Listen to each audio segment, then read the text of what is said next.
Hello, hello. You all excited? Y'all excited? Is the Q&A times? Is the Q&A times? Yes, I am very excited. You guys can do !Q&A if you still have questions to submit. We have both a Twitter hashtag and the form is still open. Let's see. A fun fact, I was gonna go switch over to my face cam, but my face cam is not set up right now because fun Q&A times. So I guess we'll go straight over to... This for you Americans. Hello, everyone. Ew. Hi. Let me just say that really quick. For the Americans, yes, Ghosty? It's 43 degrees Fahrenheit right now. It's really cold. It's snowing. 32 here. How is it warmer in Canada than it is here? Yeah, it is, so guys. It is 63 degrees. Yeah, no, it is 63 degrees. I can see Sherbert giving their fit check to their chat, and it's a little bit funny. Yeah, no, I was talking about how they're giving their dumb little intro. Yeah, look at them ringing their little bell. Everyone go mock. Everyone mock Sherbert. Everyone point left. Loser. That way. What a nerd. But also, fun times. I forgot to say this. Big shout out and thank you to the wonderful Moth of Moons. Yeah. Olive wonderfully made our lovely art today. It's so good. So cute. Are we not spinning a wheel for the cat ears? We are spinning a wheel for the cat ears. Oh, yeah, because the Redeem just had Does the Redeem have? Well, then Not you allowed don't to get a choose. pick. L. You don't get a pick. You don't get to pick. I will No choice fix. here. Sorry. No choices here. That was just an illusion. I will spin the wheel, however.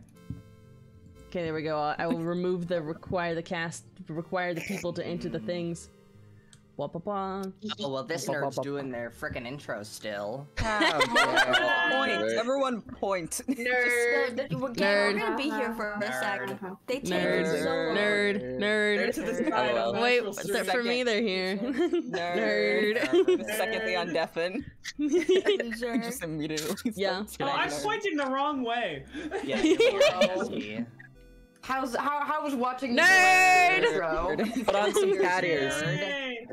We're all making fun of you the whole time. The whole I know.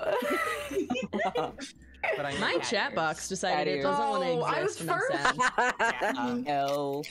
This is devastating Get news. kitty quick, Get wrecked, loser. LOL. Lol. Should I just remove it from the list, or should I just? I would just keep it on there because we'll also have to remove and stuff. Right. Yeah. Okay. So, shall I explain what we're doing today? Yeah. So, welcome in to all of the chats. Welcome. This is the Q&A for Season 2 of Fable SMP. We had a form that you guys could submit questions to for the past week. We got over 400 responses to it, but you're still welcome to ask more questions. We have !Q&A in at least my chat, I think also in Sherbert's, if they set things up like I told them to. Yeah, I did. Good. No, I have the commands. Poggers, we have a Twitter hashtag, the Fable SMP Q&A on Twitter, or the form. We still have questions that might be able to be asked. We have quite a lot of people here today. Not all of the cast, but a good hunkin' chonkin'. Yeah. Okay, that was a choice. It's true. We love good hunkin' chonkin'. Shut up. I love your word choice. Hey. You're doing great. Yeah. Okay. Chonkin'. And I'm sorry. Okay, it's Gucci. For this, the hosts of the lovely Q&A is myself and my lovely co-host, the Haley. Isn't she beautiful? Yeah, that's We- the we got other the way. Me, buddy. No. It's perfect. The Discord grading is so funny to me. It's time. Okay, so I guess we will start out with the intros. The very first of things is gonna be start off with everyone's gonna introduce themselves, your name and your pronouns, as well as your character's name and pronouns. So Art gets the short end of the stick this stream as we're going Every time. alphabetical. Every time. You guys don't Art gets understand my usually plight. this time it's every single It's time. every time. I'm always go Yeah, first. it was I'm it was changing me my last name. time. Feel my It's- burden and suffering. It's gonna start Not with a as good. Z next time. I'm It's Art not. with pronouns. We need to rechange like Meta's username to be Axe. So Yeah. Yeah. Okay. My name Art. My pronouns they them. I play Wolf. His pronouns he they. Lawson. I'm Athena. I use any pronouns, and the characters also get this. Athena, who also uses any pronouns. Shock and wow. Hi, it's me, David. I use they, them, and Dave Centros uses he, they. Hi, I'm Connor. I'm he, him, and I play Ulysses, who is he, they.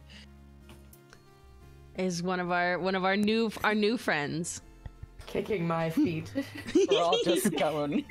I like how we all stimmed at that one. Connor. I would try to keep my cool and not do something dumb on stream because I haven't actually been on the stream. I said before. honkin' chonkin'. Okay. I think you're allowed good. Great baseline. That's not even that bad. I called a goddess. Yeah. The You- bar is yeah. low. I also called her mommy too at one point. So it was fine. You sure did. The bar is underground. I've said a lot of. I mean, dumb things on technically, stream. listen. I Called a god mid. did. Sure have. And it was the same Ghosty! as Not to her face, Introduce though. yourself, fool. Oh, it's my turn. Anyways, hi, I'm Ghosty. I use he, him pronouns. I play Caspian, or character Ghosty, who also uses he, him pronouns. Yeah. Don't get too confused here, guys. But I'm Haley. My pronouns are she, her. My character's name is Haley. Her pronouns are she, her. Hold on, I didn't catch that. Thank I'm you. just. Sorry, I need to write that Hold on. down. My mind is I know, God. it's confusing. Hi, I'm Hey Hey. I use they them pronouns, and I play Ray, who uses he him pronouns. Oh, she. Hello, I'm Oshi. I use she, her pronouns. I don't mind they though, and I play Oshi, who uses she, it pronouns. Our other new friend. Hi, I'm Beck. I use she, they pronouns, and I'm joining the cast for season 3, which I'm really excited about. And I'm gonna be playing a character named Arisana. I haven't figured out how to pronounce this. It's your character! She, they pronouns. For eternity. It's one of those things where whichever one comes out of my mouth first is just gonna be what's said. So true. So valid. It's very valid of you. Hello, I am Chaos. I also go by Chaos. I use they, she pronouns, and shock and awe. Chaos also goes by Chaos and uses they, she pronouns. Wow. Gasp, shock, wow. Yeah. Hi, I am Sherbert. I use they, them pronoun. That's it.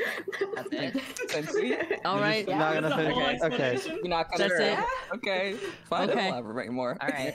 All right. Mambu. It's me. Hi, it's a Mambu or Strawberry. That's the names that people use for me. I play Mambu / Strawberry. We both use she, they pronouns. Hee. Hi, I'm Ven, he, they, and I play Ven, he, they. Whoa. On Fable. Yeah. Stop, wow. Oh my god. We're all so Crazy. confusing in here. Oh, don't worry. I'm about to make it confusing because mine are actually weird and different. I'm Will or Willow. I go by he, they pronouns, and I play Will, who uses he, him pronouns. So I'm also playing with slime. All right, friends. Will a little to Listen, the left. it's just It's so just good. I can't explain it. Okay, I have slugs to fur. Everyone show off your stim toy that you're playing with. This guy. I am very, very politely in my lap, or else I think I'm going to explode. It's I'm using a mascara curler. Playing with your eyelash curler? I am. Okay, I can't use real toys. It has to feel fake. I can't. Okay, Mambu wins. Before him. True. Oh, that's so true, Mambu. You do win. Mambu wins. Okay. Okay, we're done with show and tell. Let's go ahead and get into some questions. Yes. Name pronouns and whatever stim toy you're playing with. So our first question is going to be, what were your inspirations for your character this season? So Art, go ahead and start us off. So since this was like technically my first season, my character inspiration is just kind of my entire first guy. I had my skin and my Minecraft skin and all of that cosplay-wise before I joined Fable, and actually had lore predating Fable that like my chat have made up about the little guy and that I did cosplays of. And then when I ended up joining Fable, I was like, yes, this little man gets more lore in this universe. But it was entirely based off of, I just wanted something to do with wolves because it's one of my favorite animals.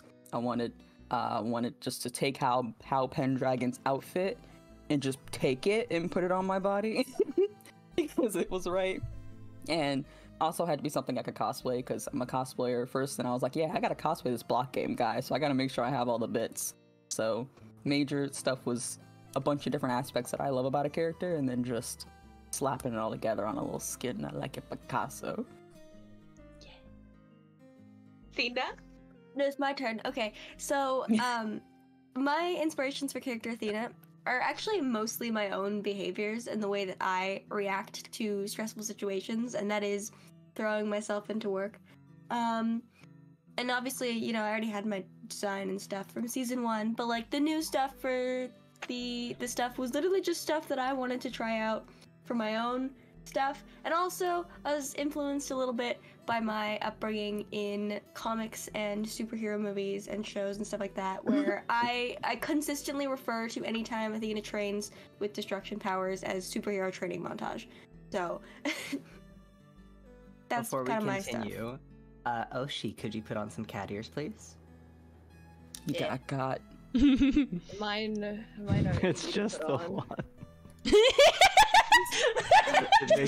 Right. Oh, you found the other one. The second one. I No, did. put it right in the center like a unicorn horn. Yeah. Okay. Try. Centros. So as all of you know, Centros in season 1 was like big villain man, blew up tree, all that fun stuff. Well, season 2, he has a different set of aspirations that really concern with the idea of redemption, because he doesn't want to be who he remembers himself being. And so we just played real hard into that, and it was, yeah. And now we're gonna skip Connor. L. We're gonna skip Connor. No spoilers in this house.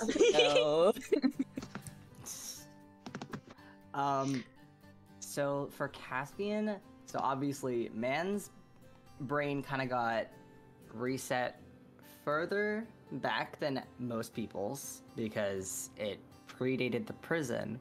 So specifically with his outfit for inspiration with that is I wanted that to reflect that.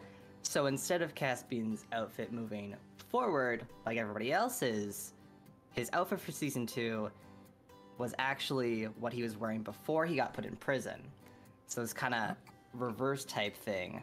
Other than that, for inspiration, I kind of just wung it mostly.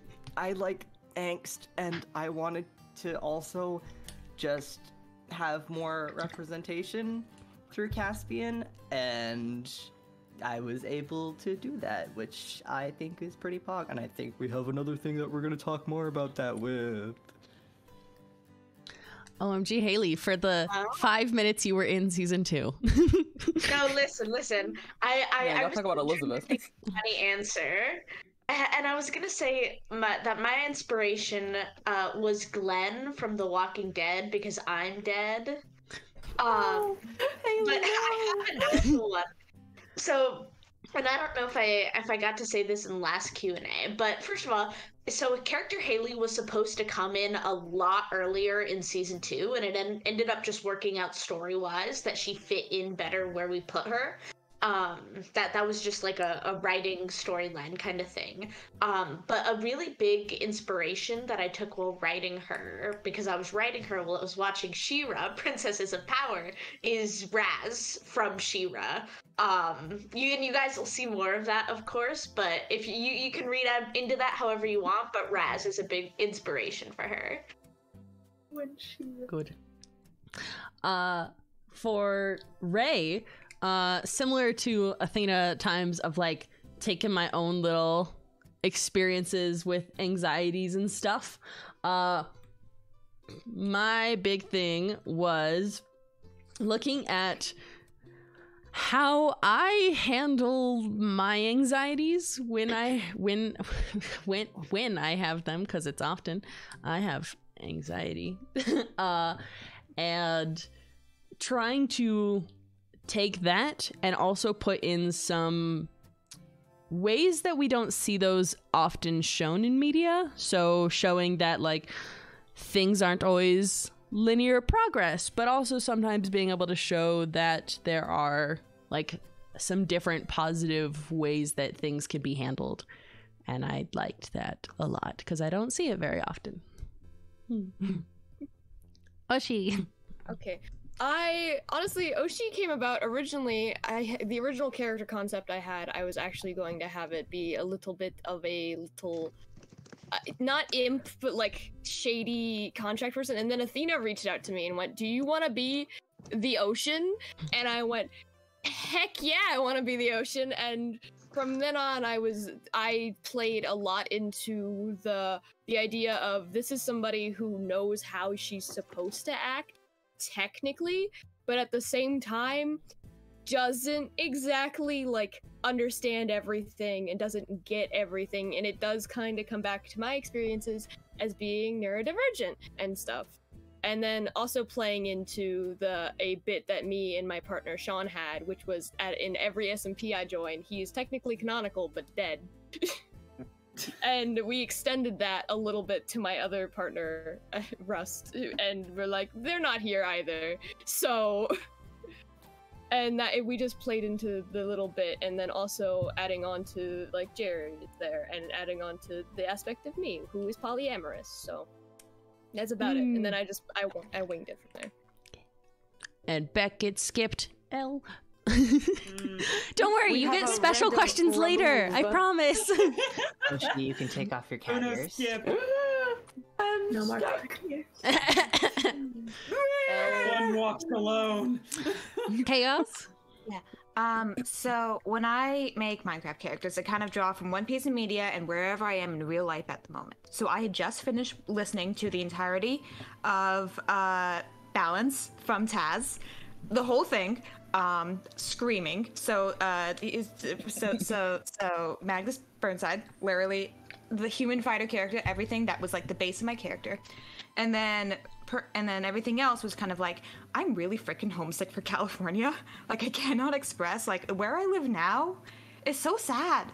So if you want to know why Seaside is the way it is, I want to go home. That's California. Oh, so true. The Sherbs. It's me. Yeah, I pulled a lot off of like the stuff that I did in season 1 for season 2, and a lot of it was me getting the idea of repeating history for Sherbert, and getting like stuck in a loop where I keep doing the same things and make the same mistakes, and that kind of thing. And also similar thing of coping and what's going on in here, and then using that in the lore times, and it's so good. Mambu. Yay. So for me, for season 2, from the beginning when I knew that we were doing a season 2, I knew that I wanted Mambu to get her memories back at the beginning. That was always the plan because it's really good and it makes my brain rot go really hard. And I knew that she was immediately going to erase them because I like pain.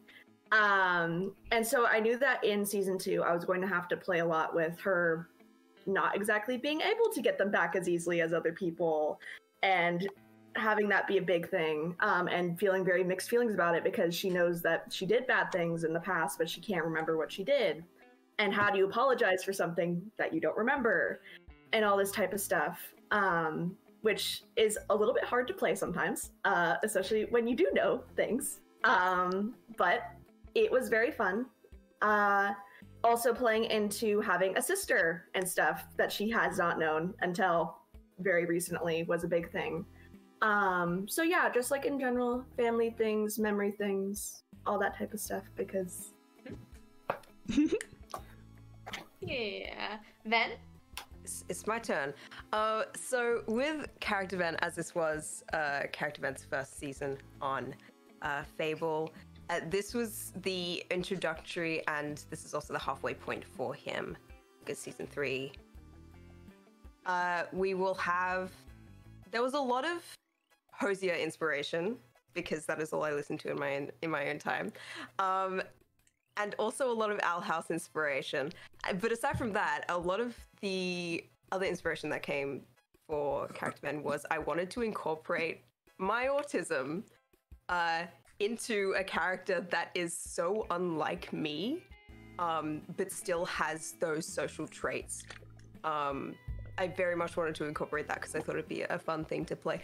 I think I might be one of the people with one of the least similar like character to content creator things. So it was fun to play around with something that I don't do on a daily basis. And yes, that is kind of, I'm not going to say too much because there's so much that inspired Character Ben in season 2 that is going to be revealed better in season 3, and so I don't want to sit down and go, this is the inspiration, and spoil it for anyone. But that's how we did. That's Character Ben, yeah. Ghosty, who's getting cat ears? Athena, if you would like to put on cat ears. I'm on it. And Will? For character Will in season 2 specifically, I wanted him to have more like motive and like just general growth and character development. There was a lot of like everybody's talking about how they put their own like anxieties and stuff into their characters, and I definitely did a lot of that as well. There's a lot of anxiety of I guess being everybody's friend but not really feeling like it, that ended up being put into character Will a lot, and I think it worked really well, and I'm really glad that I got to tell his story and put a little bit of myself into the character. So yeah, cool. All right, then our next question is going to be, what was your favorite moment from season 2? It's a big one. The big general hard question. And I'm gonna make Art go first again. Okay, listen, you can't do this to me. It's out of order. I wasn't ready.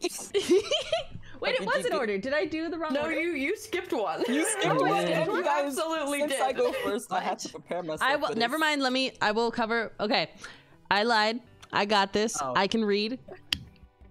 Are there any cosplayers, fan artists, fanfic writers that inspired details of your characters? The first one that we had to volunteer for this one was Oshi.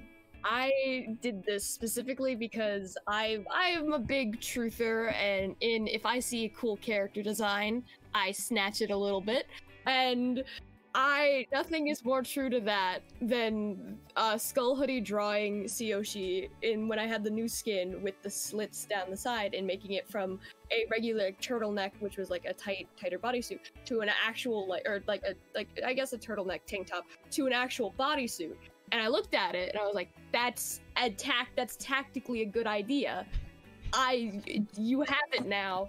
And because technically on my Minecraft skin, you wouldn't be able to see it even if it was like that because the hair blocks it. So I have in fact snatched it, and thank you to Skull Hoodie. Because Oshi now has a cool bodysuit and I can do gill makeup. Good. You're coming home with me. All right. Athena. Yeah, really some things that have definitely inspired me for character Athena designs are, one, the paws were not an intended thing. Athena having paws was something that the fans came up with, and they were like, I bet they have paws under there, and I was like, yeah, okay, they can have paws under there. It was just a Q&A thing in like the cast Q&A chat. Someone was like, does Athena have paws under those socks? And I was like, sure. And it has become such a big thing. Also, you guys just keep increasing the size of Athena's ears, and I keep rolling with it, because small person having ear, like, that's my favorite thing in animals and like creatures, is when they have ears that are too big for their head and when they have paws that are too big for their body. It's my favorite thing. So you guys were like, bigger ears, and I was like, yeah, bigger ears, I hear you, I agree. I hear you with my big ears. Reminds me of the one clip of Crank gameplays and Unis on us going, mouse, big ears. Yes, I was gonna say like a fennec fox. That's the bit. It's so good. Centros. So I'm not going to talk a lot about it because it's not been revealed yet, but the item Reaper's Reaver does have a little bit of inspiration from one of the people that are very much in my chat a lot of the time, Mage of Embers. So just, there you go, just so you know. Art. Okay. A lot of my characterization for Wolf was 100% inspired by like fanfic that was written before Fable by like a specific person in my chat named Sunshine, who does a lot of great characterizations of just like my survival version of him.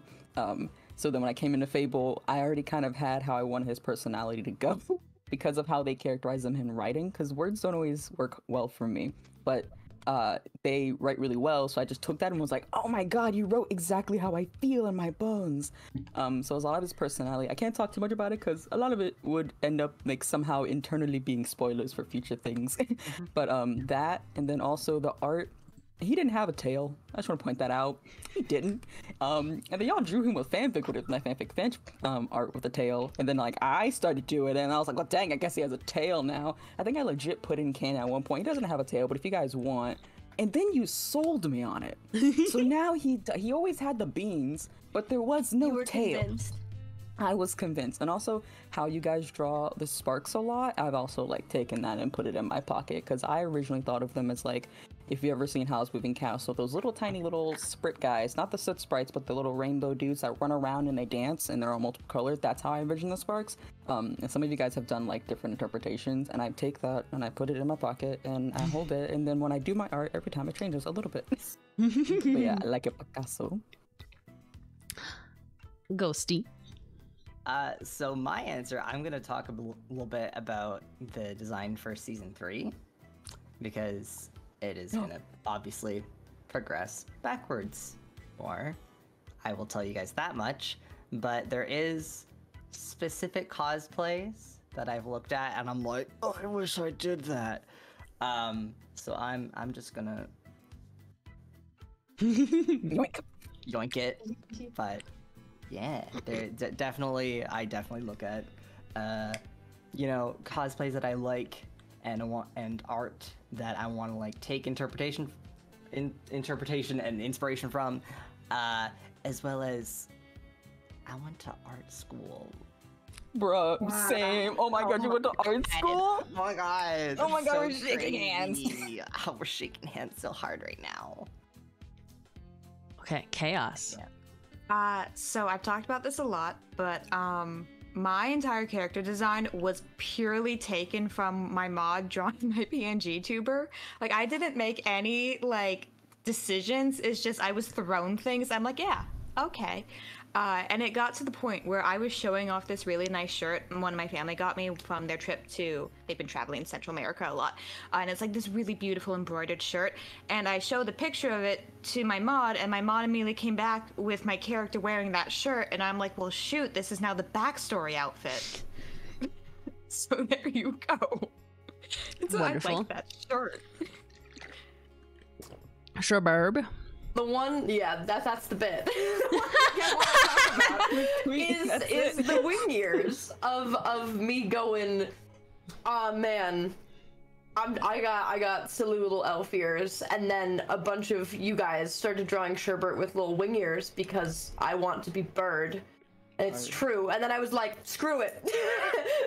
we're making them in there. And then when we had Rye do the art, Rye poked and was like, do you want Sherbert to have wing ears? And I was like, yeah, me I'm Bird. I has wing ears. Gimme. Don't ask how or why. And I will say, the one thing that I wish I could add to Sherbert's design is antlers, but I can't. There's not a canonical reason. But I look at the arts who do Sherbert with antlers sometimes, and I go, ooh. Antler is mine, fool. Yeah, you get the antler. Brother, get antler. Canonically go to a craft Mom says store it's and my buy turn some. on the antlers, Go to a and then you have craft to give it to store. your little Just brother. buy them. That kind of thing. Canonically buy antlers and put them on top. I wouldn't put it past it just showing up one day, so. Ugh. But yeah, and my little snippet of this is an old one, but one that I really love. Fun fact: the inspiration for how like gay kind of started their first couple of dates and doing stargazing stuff was inspired from a fanfic.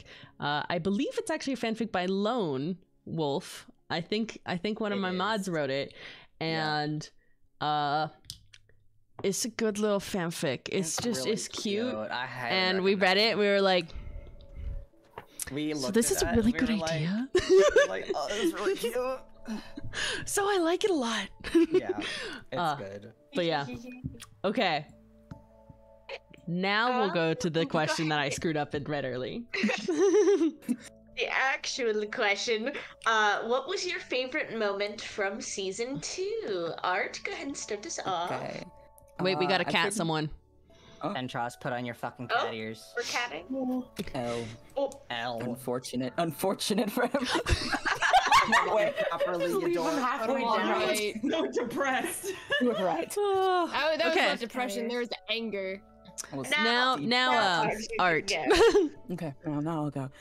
My favorite moment, I couldn't decide if it was the Castle Crew Crumbing Home stream, because that one meant a lot to me. But I think the slightly above is Wolf Tross when they first like fully got together and we did the animatic. Because that was a lot of like just timing and editing and like the biggest project I'd done on Fable really that I'd worked on. And it came together really great, and I care about them a lot, and I'm really proud about it, and I love that we got to work on that together. So I think that them coming together with the animatic and everything, and that whole stream, and then also Cast Crew coming home, because that was kind of that wasn't my first stream on the server, of course, but it was my first time like entering Spawn with everyone, and it was just so impactful for Wolf and Ray, and then meeting people, it meant a lot to me outside of lore, because it was, yeah, so those are my two. Yeah. Athena? Athena, do you want to take off your cat ears? Yes. Oh my yes, God. I do. Those are I free think and everyone my but me. L. You stay like get that. kitty quaked, fool. Take forever. One of these days, you're gonna get kitty quaked in lore, and then your character's gonna have cat ears, and you won't be able to take them off. I can't handle that. I think my favorite moments is technically a series of moments, but it is the like family reveals for Prince Trio of like Ray and Athena realizing that they're family, and then realizing that Sherbert is also family, and then realizing that Sherbert is actually Ray's brother. Just those three like little reveals mean a lot to me as a person. I love Prince Trio. I hold them in my little hands. I love found family. They're mine. Centros? Arguably, my favorite one, our favorite, I guess, event or single stream that we did, would have to be the final camping stream. because there is a lot of pent-up feelings in that one that really kind of show and bring a little bit of emotion to kind of the character who has made it to a point in the redemption arc that feels correct. So I like a lot of them, but I very much like that one a lot. I cry. Slash pulse. Ghosty. Connor, what was your Oh. favorite? Connor, what was your favorite? We could let Connor ask. Connor, if you have an answer. Connor, well, it doesn't have to be something involving your character. Like, it's when my character was introduced. Yeah, like that one moment. I thought about that when I was looking at the questions. I am gonna pick a slightly vain answer. I really like the Garden Duo confession stream because I wrote that stream. Yeah, you did. And I just me and think Jamie it was don't know really how to neat. write romance. Yeah, I like it. It was. Well, because we out of like outside of everything told Connor, we were like, push the Garden Duo agenda. Yeah, like months in advance. It's true because we didn't like Connor didn't know anything about the lore prior to like him becoming, you know, part of the cast, but he did know about Garden Duo becoming gay because we were like, push this agenda. We want They your were like, fix. They were like, And how do we do this? And then we were like, hey Connor, how do we write a romance scene? Can you finish this for? And then you had to work around because I wrote a bunch of stuff, and Jamie was like, "Connor, we can't do this in Minecraft. That's not how Minecraft works. You gotta come up with Minecraft date ideas." And I was like, "Oh, okay." But yeah, that's my favorite season 2 one. Also, Connor the dog refusing to go into the house. MVP. Connor the dog. I gay. Them. Yeah. I like. Dude, I'm looking at like I'm in my like art folder right now, and I'm like, okay, the gay dancing scene at the masquerade was really cute, and I speedrun that art so fast. It's so cute. I also just like reuniting after the castle was just very good, and me when them. That's it. Real. Okay, I keep like thinking of things and coming up with more answers for this. My short answer, Sherbert drinking Ray's eyeball. Because what the hell is that? Yeah. Many thoughts about My that. long answer. I still my have long nightmares with that. answer is.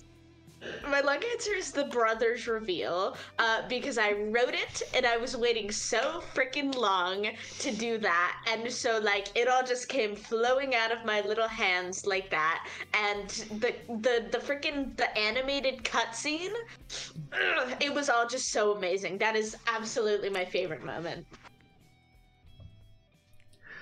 Okay, I am so torn between like gay moments or brother moments. I'm so torn between them. Brothers moments, I think the parallel of having Sherbert bring Ray out of kind of a depressive slump when he won't leave the cell, and having Sherbert be the one to help pull him out was like such a good like brothers moment that I really enjoyed it. And then gay, I probably the reuniting stream, but also the two that built that one up, the ones that inspired call and response, the I can't message Caspian and the I can talk to Axe. Like those series of streams that set up this like horrific guilt and then reuniting scratch my brain so good. The castle arc in general, good. Oshi. I am indecisive. I am horrible. So I'm gonna say my top 3. First of all, the one that's not my character, the brothers reveal. Absolutely love it. Art is fantastic. It's beautifully written. I like it. And then switching over to anything that I've done, both I really liked the island arc that I did with the the castaway arc, because I thought it was I couldn't pick a single stream out of that I specifically liked, because it was just fun, chill vibing, and then Lunaria showed up and it was fun and I like it. But in that same vein, I also had a lot of fun when Jerry was introduced.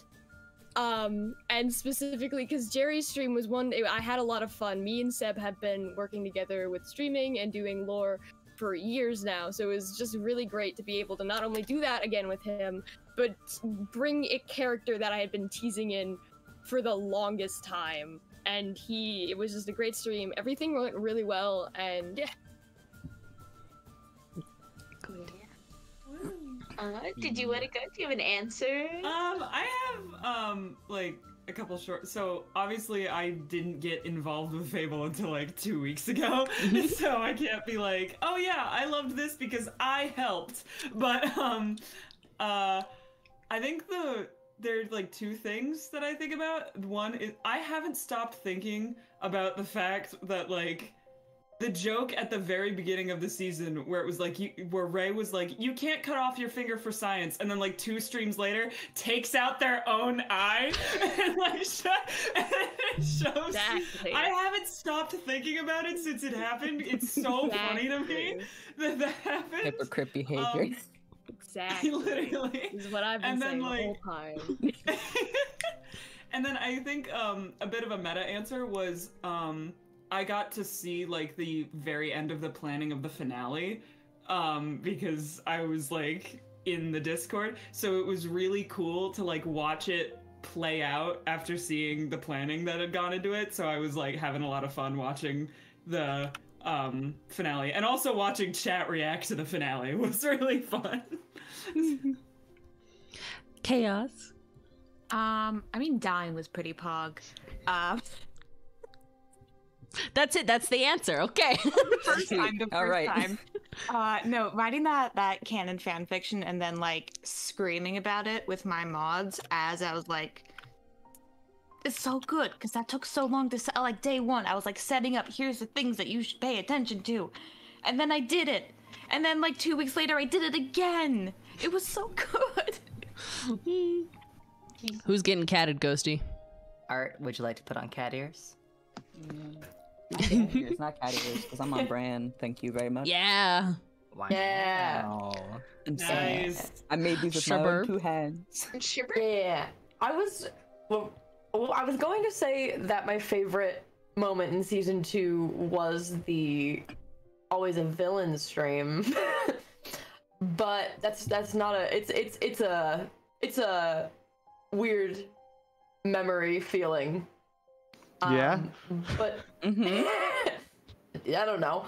But the brothers reveal it's the brothers reveal just because like the setup that we put into that, and like the stream we did of Sherbert getting Ray out of the cell was like right before the brothers stream, and I remember we were debating if we were gonna do it, and then we were like, oh, this is a great setup.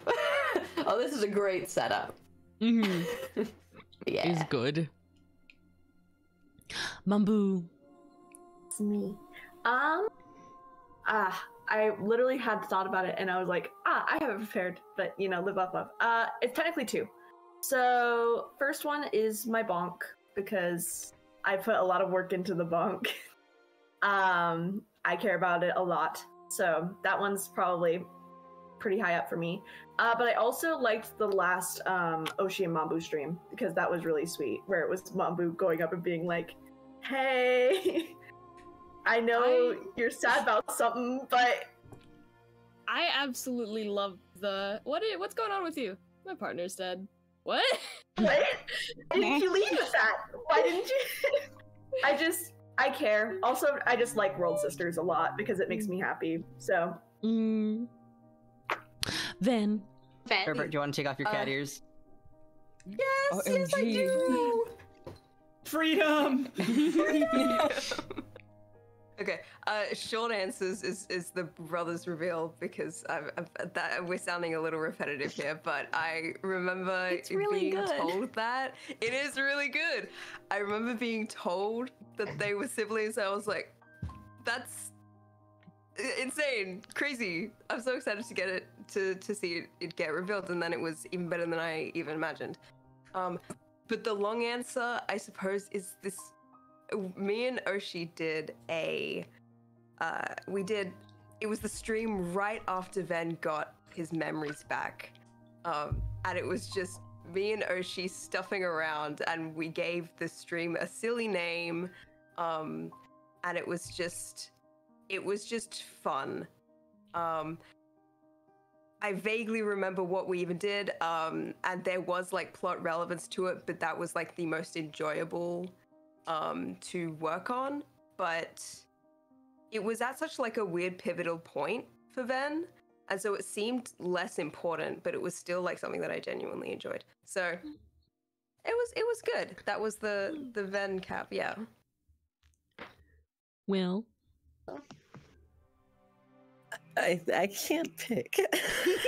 I keep like coming to like two, and then I think of something else, and then I come back to these two, and then I go think of something else. Okay, I'm gonna say my favorite two is Dad Reveal, specifically because of Vivian's note, or Vivian's diary, because I care about her, and I love. Anyway. That's just really important. And then my second favorite moment, which I'm really sad that we didn't get to like expand on this any more than we did, was actually the stream where Galahad and Will go on this little like picnic stargazing date out by the Aether portal, and it's just sweet, and I love it. So yeah, important. Okay. Let's see. I'm gonna not screw up which one we're supposed to do next. Okay. Don't bamboozle me. Don't do it. What's your favorite lore blooper? Okay. I did it right. Yes. Okay. You're doing great. You're winning. And I vote we speed run this one a tad. Don't like, yeah. We have a lot of questions. You do. Mine's is 100% Juno just kicking the bucket right before I get to the door. After all this work to get that rabbit. You guys don't know how long I worked to get that rabbit and make it by hand. Kicking the bucket right. I was pissed. Also, Ray shooting Centros and him dying, taking his kneecaps is That forever was my favorite thing. funny. It was so I love good. that one. That's me. Mine is definitely in the Prince POV Garden Duo stream, falling just in that ravine and then looking up like, Mom help. Up it's like, Mother help. you know, because like technically the Prince POV streams are like, you know, hey, uses soul skin and stuff like that, and I was just like, Mother help me, I've fallen and I can't get up. It's a very funny frame. I like when I died to the warden the first time, because then we turned it into a whole ass arc, and it was hilarious. Whole thing. Anyways, that's Unintentional lore times. Connor, do you have a favorite funny moment? I do. I have two. Am I allowed to do two if I speed Go run them? for it. Yes. One of them is purely my own satisfaction, and it's in the Delta Vera reveal stream, where the wrong dog Connor was in the background, and Hey had to be like darting around trying to keep the dog out of frame because it wasn't the right dog. And then the other one is the shoot me with the heart piercer, Ray and Centros interaction. It was also perfectly timed. I loved it. Yeah, so we all like Centros dying. We got that. It's a little bit funny. We're all in agreement. So with that. true. So true. Anyways, What it's else, fine. Seen any good movies lately? You know what? Just meta having internet problems, and I just break character and just seen any good movies? I hated you for that one so much. No, you did. I think it was great.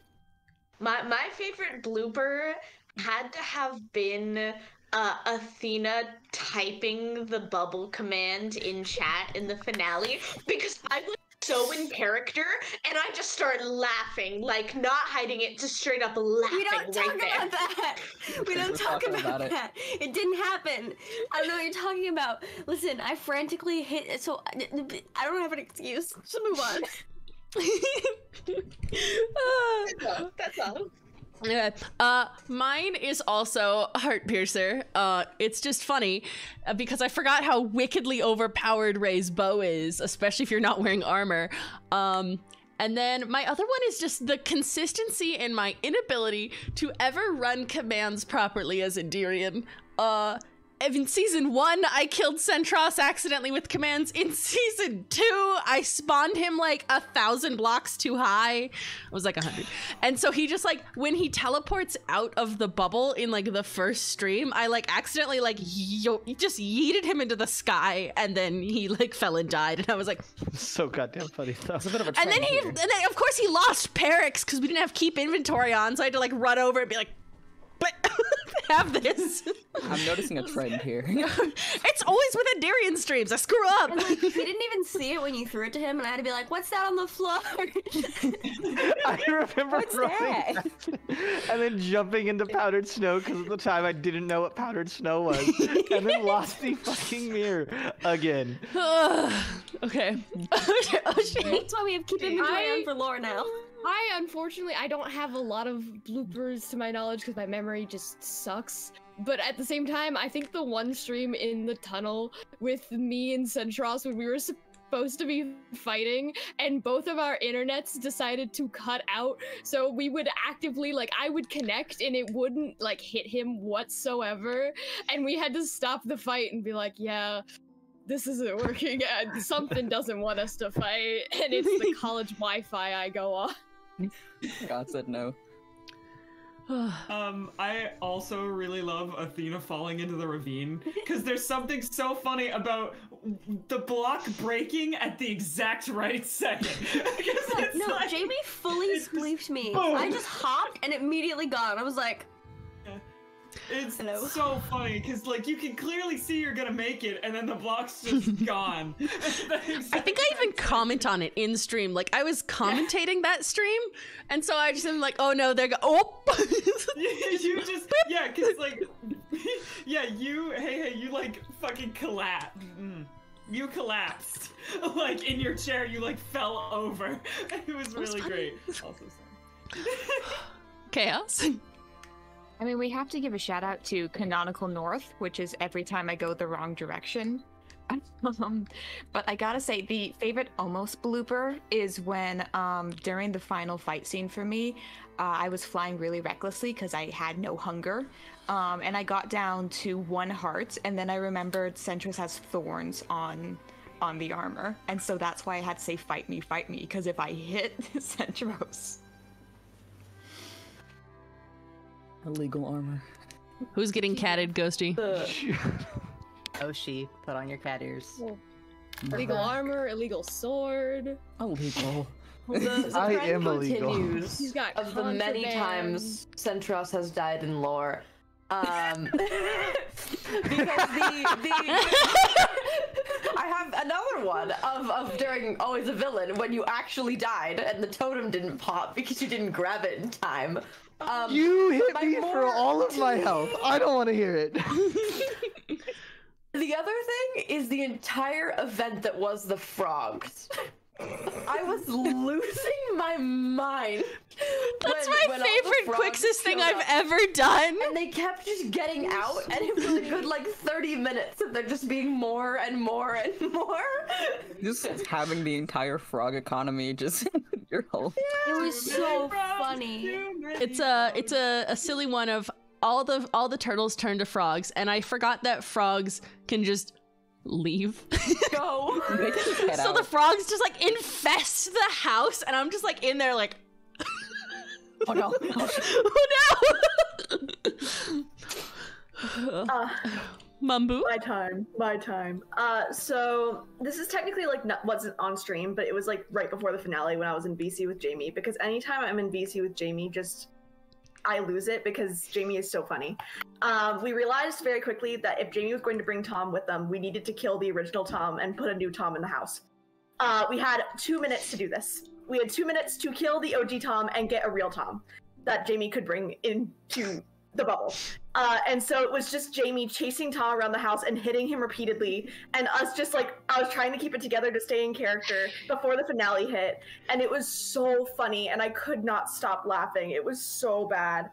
Anyways, this is a shout out to Jamie. Love Jamie. Shout out to Jamie for real. This is in fact a common occurrence Big that we've shout out had to to do with Jamie. Jamie is Oh get my the right God. dog seconds before stream. I've also had that interaction with Jamie.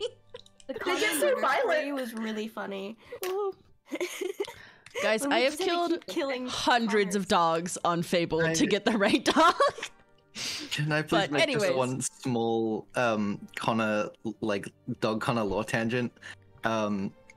The prep for the I guess I can say this because the finale's happened. The prep for the finale where you guys walked into the bubble and Dog Connor immediately died, and just like hearing everyone freak out because like half the pets died. Good shit. Oh. Then Me. So favorite blooper is of course the it's Cedros getting shot with a bow, but to tangent on that was I accidentally, while we were having that really serious talk during the finale where I was like, your boyfriends don't deserve this, I think Cedros like switched out to a crossbow and I on reflex went, put that down really aggressively, and I realized what I did to me. It was like, oh no, I have to keep talking. What was I talking about? But Scolded him. I got so mad. I don't know what Put away for, that but gun, I young thought man. it was funny. Put it down. Don't point that at me. Put it I'm away. Will? So my favorite blooper actually didn't even happen on stream. When I was filming the cutscene for Far, Far Away, where I was literally running through the Nether and the Overworld for billions of blocks, which I actually recorded like an hour of footage for that run and ended up using like 2 minutes. So that was fun. But I certainly 100% in the Nether while traveling fell into lava and died and lost everything and had to respawn it in, and I was like, I'm mid-filming, this is awful, oh no, what am I gonna do? And it was awful. I had to like rewrite books and pain, just pain. Next question. The next question is just a me question. So the question, if I can pull up the doc, I'm stalling. Would you like me to read it to you, love? Oh no, you got it. I got it. Was Fable and Isla's marriage plan and the whole family drama thing intentional from the start? So Fable and Isla's marriage and the whole like she cheats with Endirian and has a bastard child, that was like the first ever plotline that ever existed in Fable. Before there were names, before we knew who was gonna play it, it was the literal first thing. And like I had this image already for like Sherbert's brother who's a bastard, and like it did not start off as Hey even being cast for it. Hey joined the cast and was like, I want to play this funky end guy, and I was like, what if funky end guy and you're the child of a god? And that's kind of how that came about. But Fable and Isla's marriage was like very first plot line 2+ years ago that we ever like made. Yeah. We wanted to do a fun little like, cause it was like weirdly enough like the start of the SMP. It was fun to answer that one. But what was your guys' favorite cutscene to record? And I'll go first with this one. And shock, wow, it's the brothers cutscene. And my thing with the brothers cutscene is that it had so much collaboration on it. Of like Haley said, Haley wrote it. Daniel and I flew out to Vegas to film the IRL part, and Centros filmed it. We got then Rye to do the artwork for it. It was just like so many hands were in this one, and for it to all come together and like work, I was just I was living it up. I also worked really hard on the big thing for me in cutscenes. I love sound mixing for cutscenes. I try and really hard to make my sounds like mean something. So even little things like if I can pull off it's called a leitmotif. It's when music means something. It has like a cue. In that cutscene itself, like the instrument that Sherbert appears on and the instrument that Ray appears on, like those instruments like are important. And if I actually knew how to write music, I would love to do that, but I don't. I just cheat and use other people's music. But I adore that cutscene with my whole heart. Okay, someone else answer this question now. Side note, Centros, would you like to take off your cat ears? He's free. Yes, I actually have to go to work though. Freed. Yeah. No! No! He's been freed entirely. Yeah. Real quick, there's one question I want to About to get answer. freed from the neck. Just because, who would win in a fist fight, me or Centros? It would be Centros. I just have to say. Anyways, that's the end of me. Goodbye. Bye.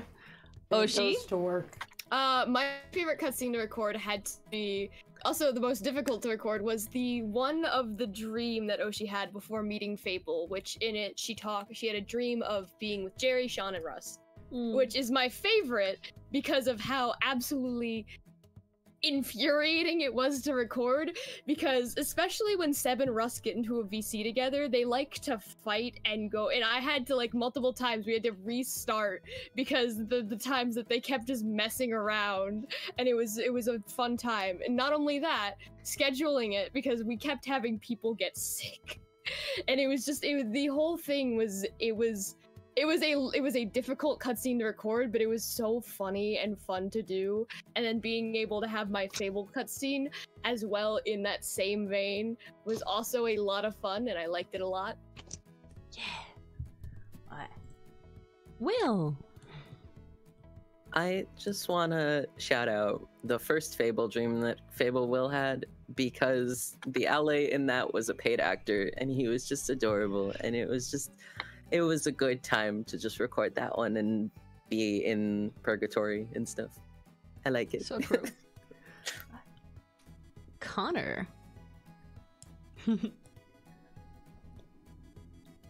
Connor, why you mic no work? Why you no audio? No talk. Have you considered audio? L to Connor. He's been silenced. Connor's been silenced. Connor, no sound. No Connor. No Connor. You thought you had Connor? Connor L. Connor L. Do you want to do Ven and I'm come back? Skip. Oh yeah, I'll do Ven. Come back. Ven. Circle back. Different Australian. Yes. The other Australian. The other one. So my favorite thing to film, no surprise to anyone because I talked about this goddamn thing for way too long. The last Ven cutscene of season 2 was just genuinely very fun to work on. There was a lot of collaboration, and I wanted it to be a very open thing. So we had like work coming from everywhere. We had me and Art designing the two generals that stood at the table. We were questioning, who else would be there? Would Len be there? What would the meeting look like? Where would it be held? I love the war room so much. And so I immediately, when we were like, can we use the war room? And Hey was like, yes, please use the war room. That was so fun to sit down and script and plan out. And also the filming of that, it was me, Hey, and I don't know, can I say the fourth person that was there for that filming? I don't know. It was genuinely very fun to work on because the vibes were so great, and it turned out quite well. And I also just enjoyed working on those final Perix shots. Once Ben had woken up all of the skulking that was done there, that all looked so good. Shout out to Hey for skulking up the entire cavern and farm and tower, because me and Athena just kind of like stood there still so that we could continue filming the cutscene. We just did a little freeze frame and just talked about nothing in particular. Yep, I had for half an hour. It was it was genuinely very fun, and I have like quite a lot of footage of Hey just like flying around my house placing skulk. And it was very fun. That's probably one of my favorite things I've done so far. But yes. Connor, do you exist yet? Is the mic in working order? I hope so. Yeah! Yay! Success. My Kmart mic is back online. God damn you, so, Kmart. I've only filmed a couple of cutscenes because I've really only done Delta Bear work, and only one of them has been shown, so I can only talk about that one. But it was really fun. Most of the time before, when I've done kind of similar like voice acting things, I come into it and like I have a very clear direction on where the person directing it wants the character voice to be. But Jamie didn't have that, so we just kind of joined call, and I didn't know what Delta Vera like sounded like when we joined that call. So there's a lot of fun recording that, and there's some fun bloopers where Hey and I got caught in a weird little feedback loop of making our voices deeper because we were both trying to match the register of the other person, and it got to the point where we had to be like, this isn't working, or there's takes where Delta Vera is ridiculously British for no reason. He sounds like C-3PO, but it was just a really fun time to record those. And I think Chaos was the last one on this one. My final cutscene, which was just about as planned as everything else I've ever done, which is to say, took 5 minutes, and then I hit record. I messaged all of my friends, like, does anyone with a relatively deep voice want to play my canonical father?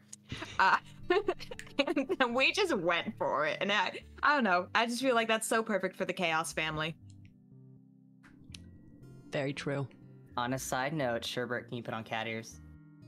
No. Join me. Join me. This is Join the greatest me. tragedy ever. Yeah, kitty correct, loser. Haley, you want to hit us with our next one? Question. For our next question, we're gonna speed run again a little bit. What is your favorite? What is your favorite NPC? Go, Art. Vikesh. I like Vikesh a lot. Voiced by Olive. Good, Picasso. Oh, we love Vikesh. I love Olive. My short answer is Elizabeth. My real answer is Soul. God, I love Elizabeth. Fuck, I love Elizabeth. I love my mom, but I love Elizabeth. We all love Elizabeth. Connor, if you'd like to. I'm a big upper management fan. He's on the wiki page as an NPC, so I'm gonna count him as an NPC. I love him. He is an NPC. He's very important to me. I'm a little biased. I very much enjoy Leviathan. I'm not biased at all. Mine is Isla/Orchid. That's my woman.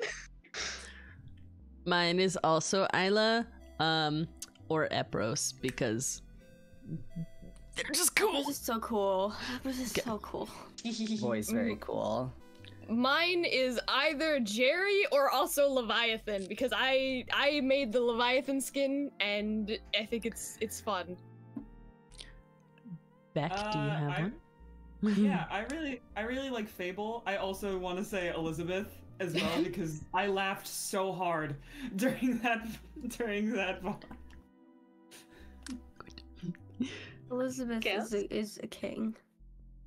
Well, other than shout out to all the dogs ever, because I have an ongoing joke where I cannot remember any NPC's name, and so I'm just like, it's the dude with the white hair and the wings, and I just really like his vibe, and like every day I'm like, if I say his name, I know it's gonna be the wrong person, but like him.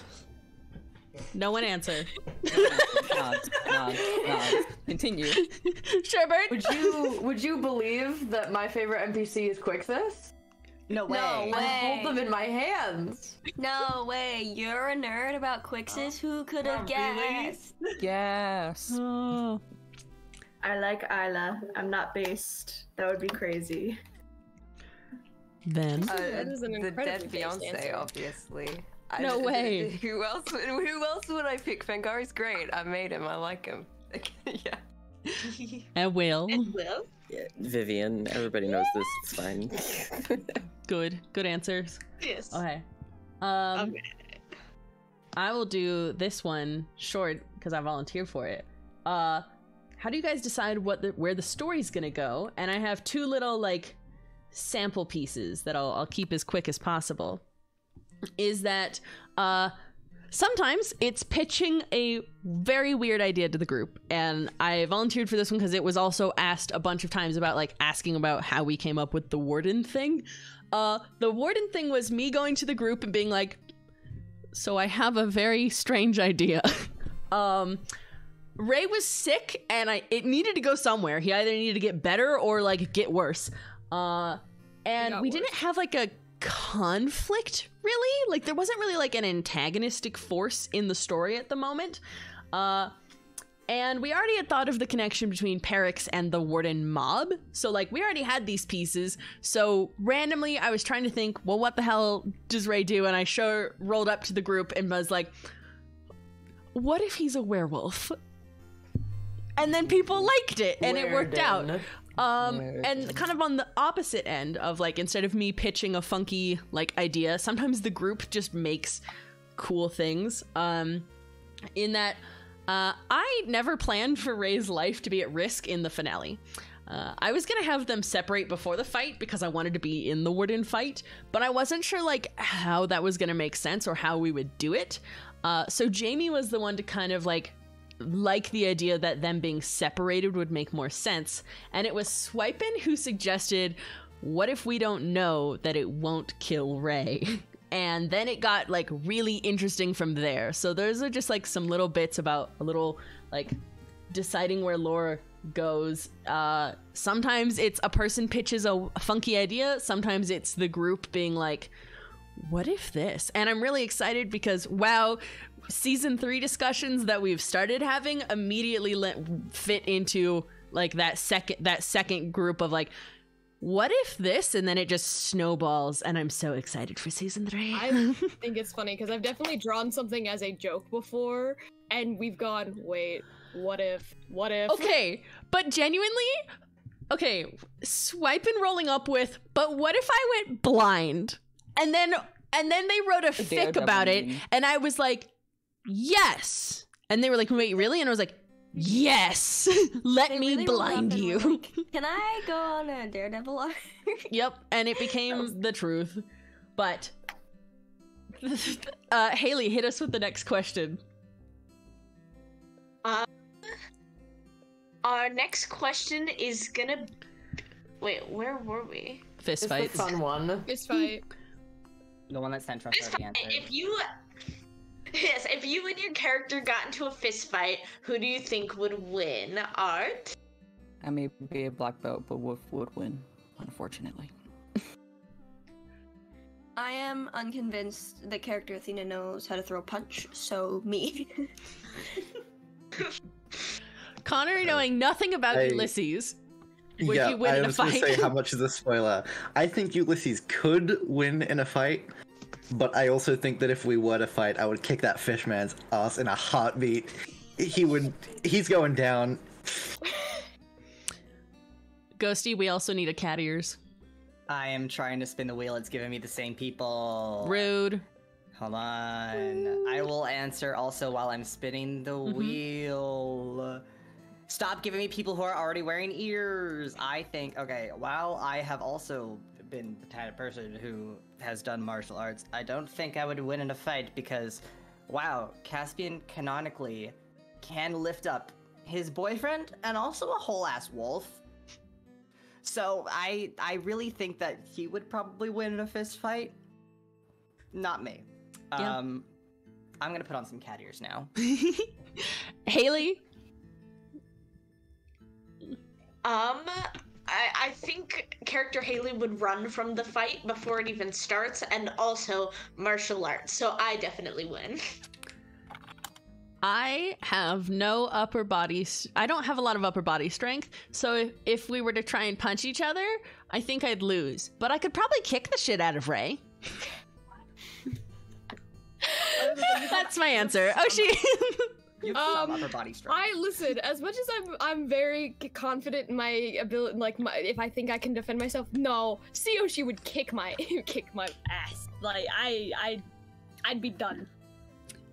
Beck, knowing nothing about Arisana.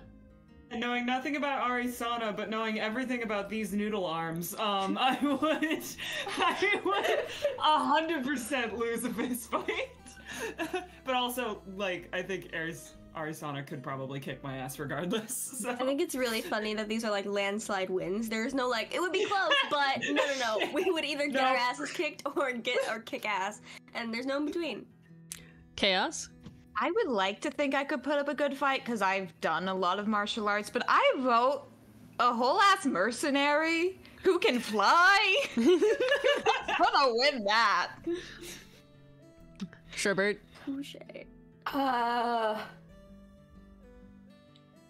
Me. Cool. You want to elaborate? Bamboo? No. Me. All right. Sure. Anyway. If we're talking, okay, because if it's just fist fighting, then I would win.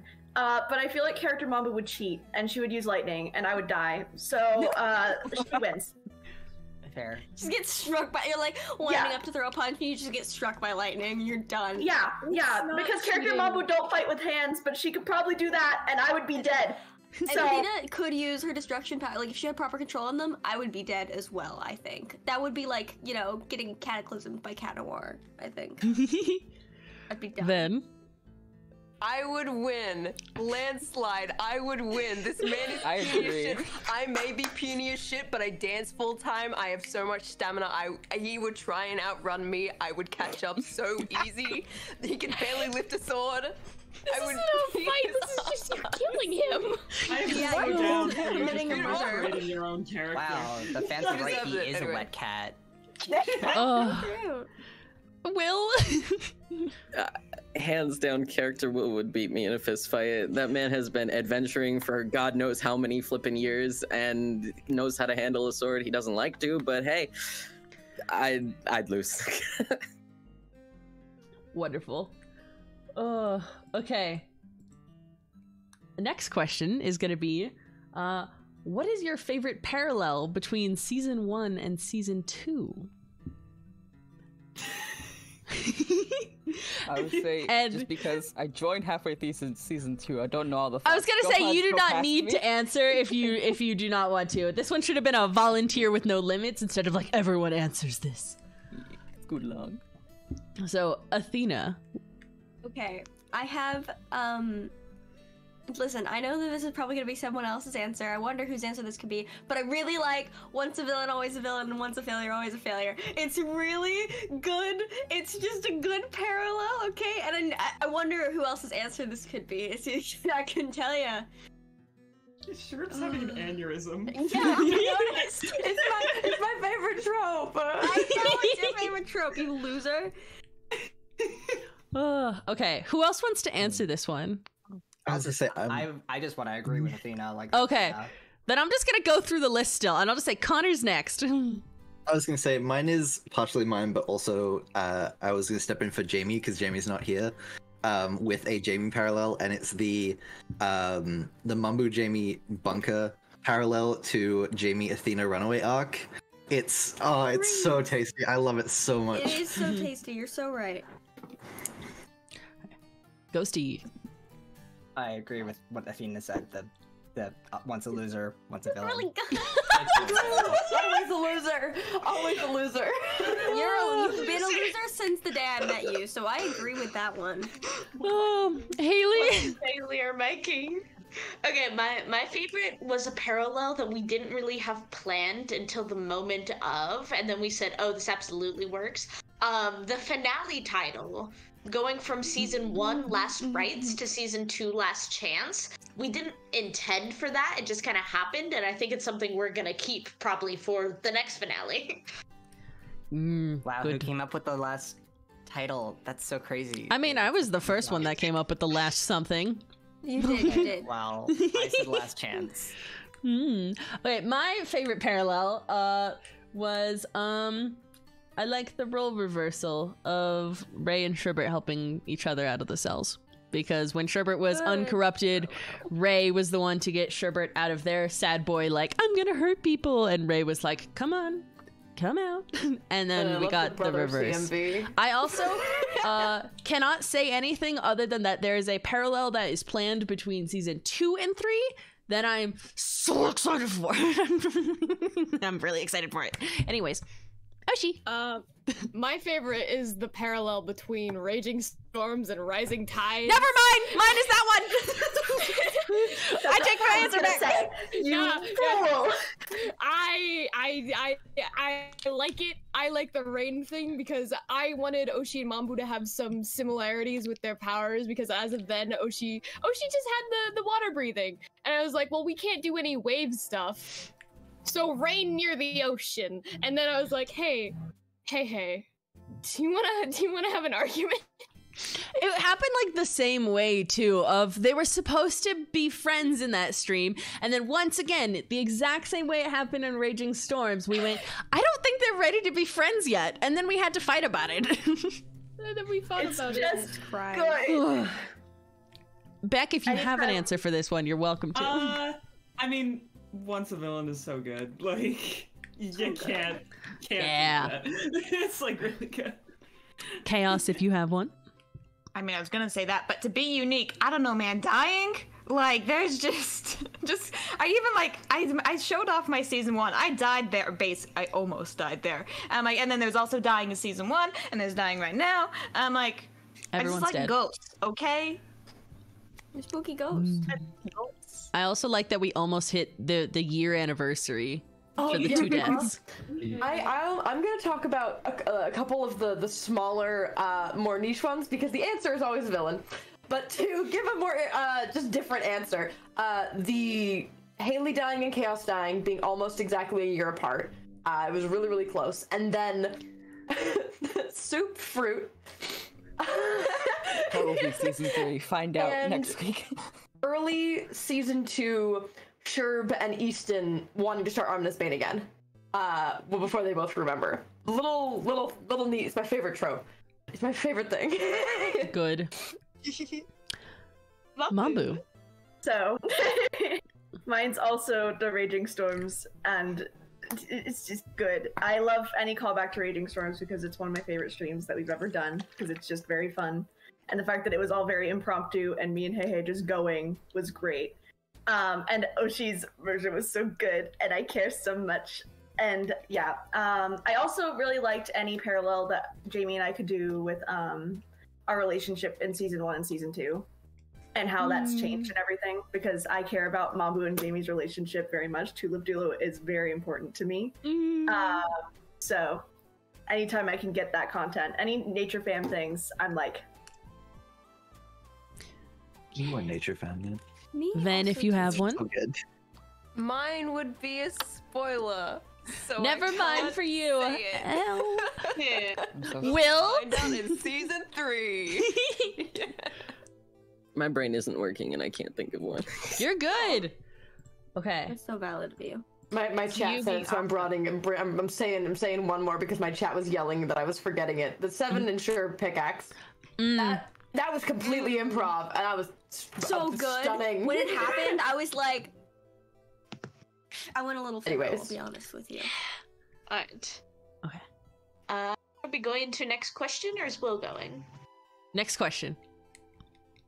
Okay, next question. So this next one is going to be, how far in advance do you plan character relationships and dynamic? Hey, if you want to start us off for this one. So, and in particular for everyone to know, with this one we're thinking like talking about all the like the romantic or like queer platonic ones, like yeah, those relationships. In this case, and we finally got to talk about it this season, the planning of gay, of that our little polycule. Fun fact. The initial love interest for Ray was actually Axe. Meta was brought in with the intent of being my Minecraft boyfriend. When we were like, Ray could have a love interest, I was like, can I invite Meta to season 2? Because I love Meta, and Meta is a real good friend. And for me, I definitely needed someone who I was like, you know, comfortable with IRL to be like, I have to flirt with you in roleplay now. And Meta and I were very down to be like, yeah, let's do this. And then as season 1 kept going, we were like, So Ghosty over here, and Ghosty started being like, so Ray over there, Ray has 2 hands. And so therefore a polycule was born, in that we got to do the reverse of, we got first Ray and Ghosty, and then in season 2 we got Axe in there, and it just, that one was planned for so long, and that one brings me such joy. I love that. Side note, do you want to put on some cat ears, bestie? Yes. And I also have to remove somebody's cat ears, apparently. But I will continue off of what Hey was saying. But yeah, like, Caspian was never supposed to have any romantic interest at all. He was supposed to be completely alone in, like, every sense.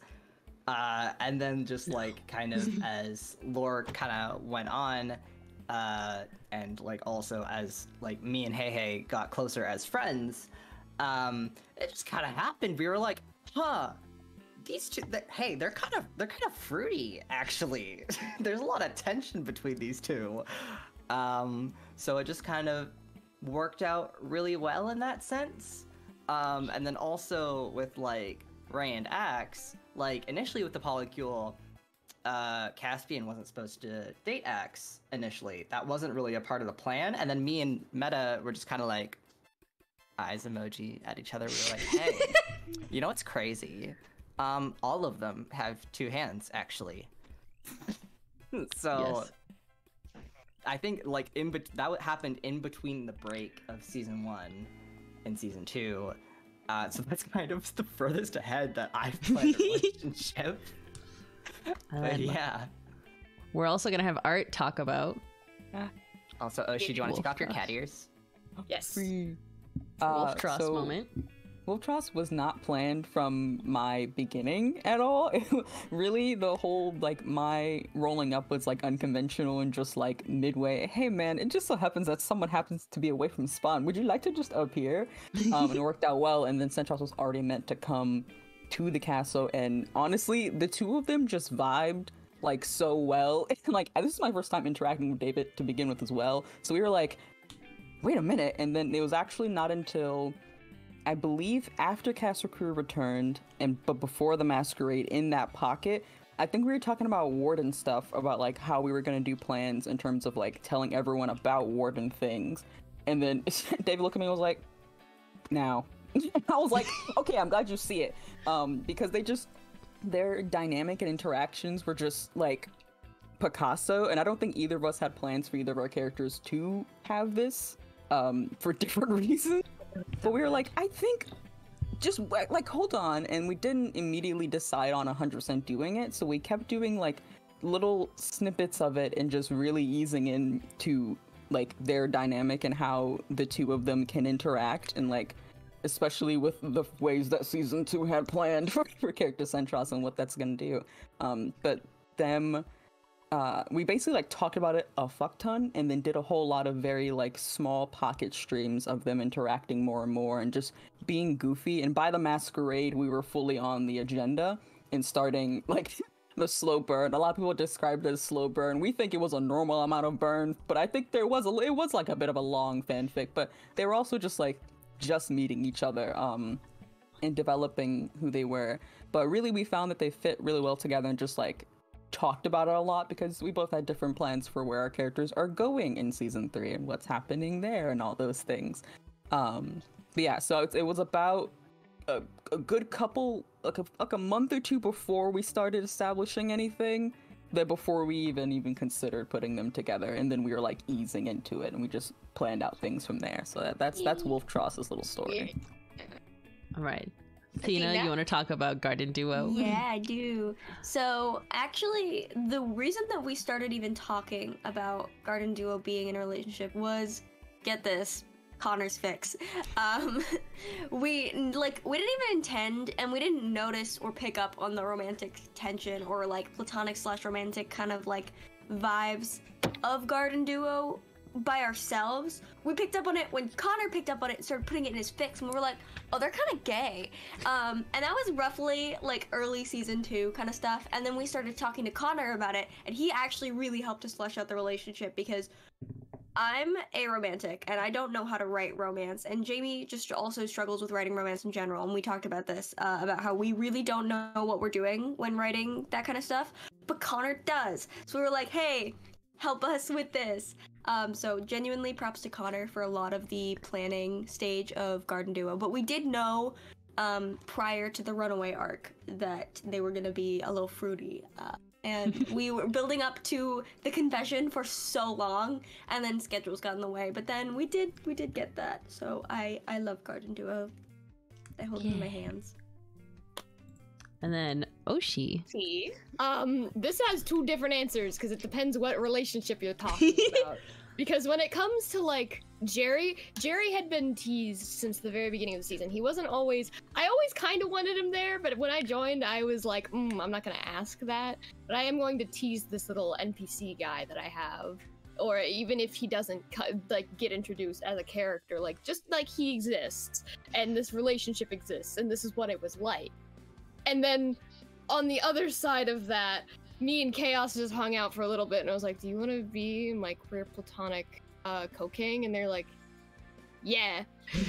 And the reason the 2 of them got quote-unquote engaged is literally just, are we engaged now? Yeah.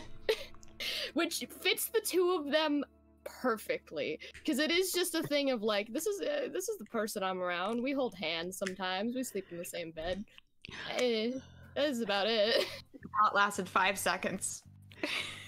In the order of planning, and then Gay, Wolftross, Garden Duo, Jerry had a little bit. Jerry still like gets planning in there. Jerry, Ven and Fengari, Chaos and Oshi. What the hell happened with Sherman and Rakai? Yeah, no, I didn't know if I was gonna answer this one, but Sherkai was completely improv. Like, that was a Swip threw a diamond at me and I was like, marriage, and then we were like, okay. And then we went off, and that was that whole thing. It's my favorite comfort stream is the wedding. It's so funny. Man. It's so funny. Once again, shout out to Elizabeth for being Not here Elizabeth. that stream. D's getting degrees is my favorite line of the entire season. Man. It's my favorite line. Okay, should we go to the next question? Ben had a thing. wait, Ben wants to go real quick. Oh, Yeah, go for it. Say that. If that's alright, I just want to talk about Fengari for a second, my imaginary boyfriend, the love of my life. Writing Feng into the story was genuinely one of my favorite things to do, and I think the reason it was one of my favorite things to do is because I had to do it in such a roundabout way, because Ven doesn't remember anything, so what I can write is very limited, but it was still very fun to work on within the Minecraft space. And now I get to write canon fics about it, which is a continuous thing that we're going to see more of through Season 3. And those chapters will mirror what is happening to Ven in Season 3 as they are released, which is another thing that I'm very excited about. But Fengari is like the main thing for Ven. Like, he is the motivation. So to like center a character around another like that is genuinely like a thing I've never done before, and it's very, very fun to work on. But yes, that's the boyfriend. Yeah. The Ghosty cat ear someone. I will ask before I say. Will, are you gonna be keeping your camera off for a little bit? I can turn it back on. Up to you. If you don't want to have your camera on, we can just not have you be on the list for cat ears. It's all good. Yeah, just for a little bit longer. I'm sorry. Yeah, all good. I will respin. Don't worry about it, bestie. We spin again. It's easy peasy. It really wow, I don't have 2 pairs of cat ears. All right. Who does have 2 pairs of cat ears? Sherbert.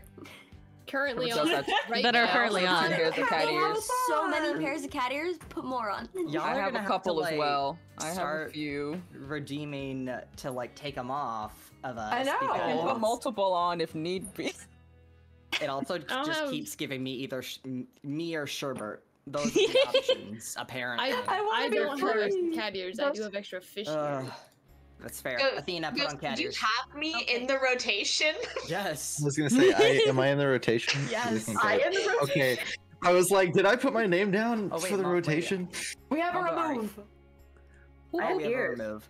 I don't think you put it wasn't on the list. Oh, no, it's okay. If not, it's okay. No, No, I you put can you be on the added list. in. It's fine. But Okay. let us Will- continue. Yes? Yeah. Okay. I think, Haley, are you asking the next question? Or is it me? It's yours, I thought. Oh, it's me to ask. I'm a This is fool. you. I'm a fool. Okay. So, how important is it while writing Fable for you guys to include representation? And so with this one, we gonna have art. Hello. So for me, it's extremely important, specifically for racial representation, because in creative spaces, there can be a lot of gender identities and a lot of sexualities and just like that fluid space, but there isn't always representation for people who look like me and people who look like people of other various skin tones and other things like that, and cultures and ethnicities, especially the ones that I live. So when I wrote Wolf, of course I was like, this is my man, this is my little guy. And we've only touched on like a smidge of Wolf's backstory, but a lot of the past of it 100% has cultural stuff that deals with, like, it's not a story about race, but it's a story where race is important, because it's important to me. And different aspects of his character, like his hair. Like I've tried to make it pretty apparent that he doesn't have like unkempt, unruly, just hair. No, his hair is extremely well taken care of. He as a character knows how to take care of his hair. He has a lot of hair, and it's very curly and very, he's got very, like, I would say he probably has like 3A to 4C texturing. But just as like I change my cosplay to match him, where I'll have braids or passion twists or just my hair all out in a wig or however I'll do it, he canonically does actively change his hair. And I think we kind of showed it in the sleepover thing where Oshi has a lot of hair and didn't know how to take care of it and was like, no one can take care of it. And I looked and was like, I'm the one for you. So it was just one really person who can. the one person who canonically knows how to do hair of varying types and textures. Because even though he spent all that time as a wolf, that's what he does have, and it's because it's important to me, and it's important to me to show the act. So there's other characters and other things in Wolf's backstory that you haven't quite gotten to meet, but I do take into account in putting, just as a person who's African American, who's Black, into my character and making sure that is not forgotten and making sure that is integral to their characterization. And that's the same thing for characters who are not just normal skin tones. Vikesh as well, you know, like I wrote that into how I characterize and wrote Vikesh and think about him canonically beyond just, you know, being a god. So, and then there's another character that you guys will meet in season 3 that's part of Wolf's backstory that is the same energy and ethnicity, and I like it Picasso. For me, Wolf is also like canonically a person who is just, I'm autistic, he's autistic, I'm neurodivergent, he's neurodivergent. You know, that's there, but for me, it's much more focused for racial representation just because I've been in a lot of creative spaces where that wasn't a thing. So I make sure that it's extremely in it for my little guy, because I know there's a lot of people who look at characters and they're like, wait, that looks like me! And I'm like, yeah, he look like you! And he got beans, so that's my little spiel. I like it Picasso, it's very important to me. He got beans. Art, do you want to have your cat ears? Freedom! Thank you. We also have Athena talking on this one. I do. Okay, so there's a lot of the representation that I focus on that I've inputted into Fable is specifically disability representation, because we have a lot of neurodivergent rep just like casually, because a lot of the people who play our characters are neurodivergent. But physical disability is not something that's represented as much as I would like in media. Like, there's very few times that you see somebody who's like a genuinely like cool and powerful character who also needs like a walking aid or like has a wheelchair or something. That's why I hold Barbara Gordon near and dear to my heart.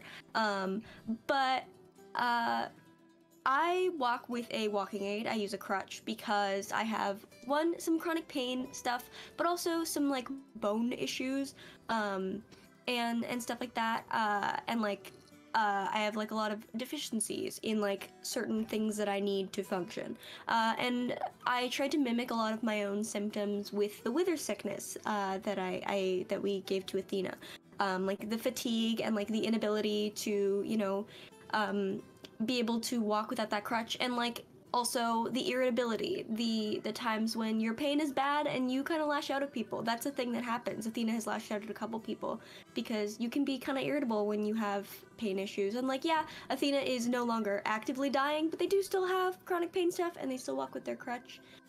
Something else I've definitely done is I'm selectively nonverbal, and I wanted to show that in Len. Len is a completely nonverbal character because there's not a lot of times that you just get to see a completely silent character and it's not like played up for like, I guess, a joke.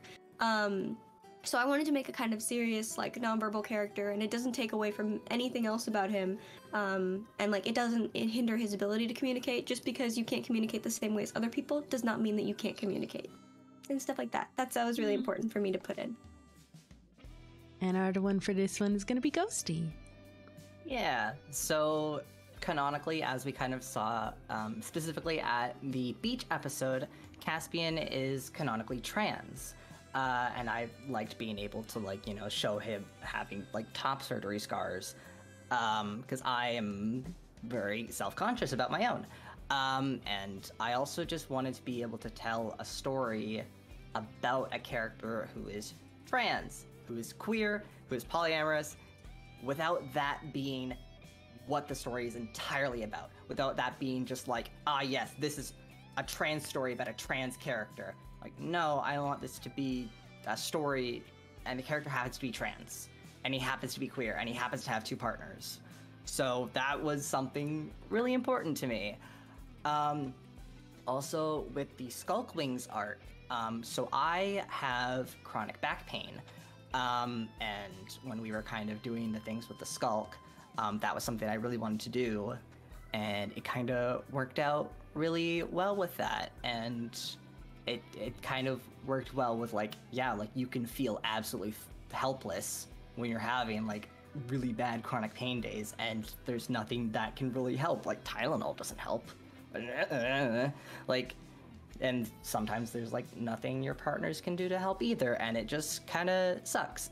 But that's how it is, and I kind of wanted to just share that story, kind of. And another thing is, like, Caspian doesn't really talk about pain very much, because he had, like, when the arc was still ongoing, he would be like, the pain's really bad right now, but like now, as it has like gone on, he doesn't mention that, but he is still in pain, because that is something that I do. Like, I am in constant pain, but I am not like, my back hurts, but like, it just is a thing that, it sucks that it, like, you know, it's something to get used to, that you grow accustomed to, but that is the reality. Yeah. Yeah. Thank you, guys. Yeah. Next question is, what's one thing you wish was possible for lore purposes, but isn't because of the limitations of Minecraft, i.e. characters traits, physical interactions, and that kind of thing? I will go ahead and go first on this one, because it is so goddamn frustrating every time I have to write a scene. Like, they can't even sit and stand without looking dumb. And so I write scenes as if they're not in Minecraft. And then I hand them over to people and I say, you figure that out. Do that in Minecraft. And it's like, the scene will be like, and Fable strokes Sherbert's face. I'm like, you can't do that in Minecraft. And I try not to worry about it. Punches you. Just the basics. Anything, really. Flash hug. Hey, if you wanna. I want to go so bad because Connor will agree with me. I really wish, like, the limitation of Minecraft in like body horror-ish thing, or just like spooky, and like I got to like get partially there with the stream where Ray half turns into the warden, and we have a bit of an art moment thing that I drew. But I wish so bad that I had maybe, like, there was already so much going on in the finale that this was not going to be like a feasible thing. But in my ideal world, we could have had a cutscene of everyone seeing Ray transform into the warden in front of everyone, and that being like really spooky. I wish so bad, but we cannot, and it is sad. But a lot of the like warden stuff I tried to do more through like sound stuff and try and do that because yeah, it's in Minecraft. But Athena, I think. Yeah, I'm such a physically affectionate person. Anyone who's met up with me in real life, I'm looking at Sherbert and Hehe specifically, knows that I can't go 5 minutes without making physical contact with the person next to me. I will lean on people, I will hold their hands, I will put my leg on their leg, I will lean on into your space. I am such a physically affectionate person, and the fact that I can't hug my Minecraft partner or my Minecraft family makes me so upset. Like, I personally think Athena just grabs people's hands and plays with them and stuff like that, but I can't show that in Minecraft. How am I supposed to show that? I just gotta tell you and make you imagine it. But like, those kinds of things, like little forehead kisses, little hugs, little just casual physical touch is so up my alley for like my love language, and how dare that not be a thing that I could do in Minecraft. That's so Maybe when we made the gay overlays because we could also not handle that. Yeah. Alright, next up, let's have. Oh yeah, she go. Yeah.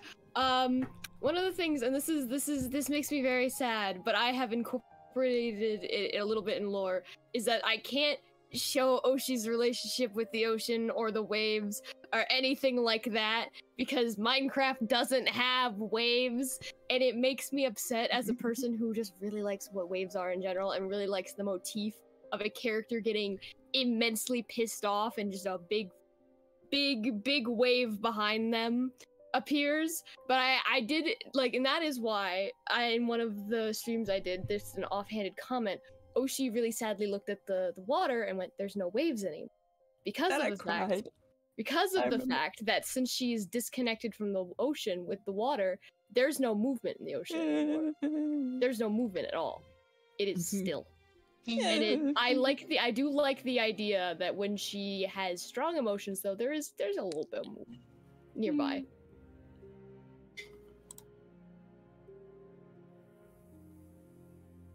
Van. Is it my turn? Yeah. Yes. Ven, autism. Let's get into it. So that's it. No send tweet. Period. Not period. Done. Period. One of these. I wish autism was in Minecraft. Me too. Let's put it in. One of the things that Haley said about the body, like Minecraft expression, it was like, I very much relate to that because there were definitely parts of like the war room scene and stuff like that where I wish I was able to show the way that character Ben like responds to social cues, and it's the same with anything with any live actor or anything like that. The other thing is Ven is a very like physically affectionate person if he likes you. I wish there had been some sort of way for me to incorporate that into all of the Fangari cutscenes, that like Ven was getting the illusion of him touching Fangari, like that was there, and I wish I could have had a way to express that, but I unfortunately never did. But do know that it was there, and it's heartbreaking. But definitely I wish there was a way for me to show the way that he fidgets and expresses himself and talks with his hands and does all sorts of stuff like that. Also, the other thing, I wish there were more pixels on a Minecraft skin, because if there were, I'd be able to openly be like, hey guys, Ven has sectoral heterochromia. So like the eyes where you see like just the two colors of green, there's way more in there in the second eye and stuff like that. So it's like there's the limitations. They make me feel bad about the autism, but it's fine.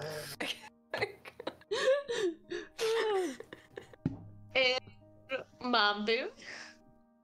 I wish that I could have more funky plant things, but there's only so much you can do in Minecraft. There is only so much.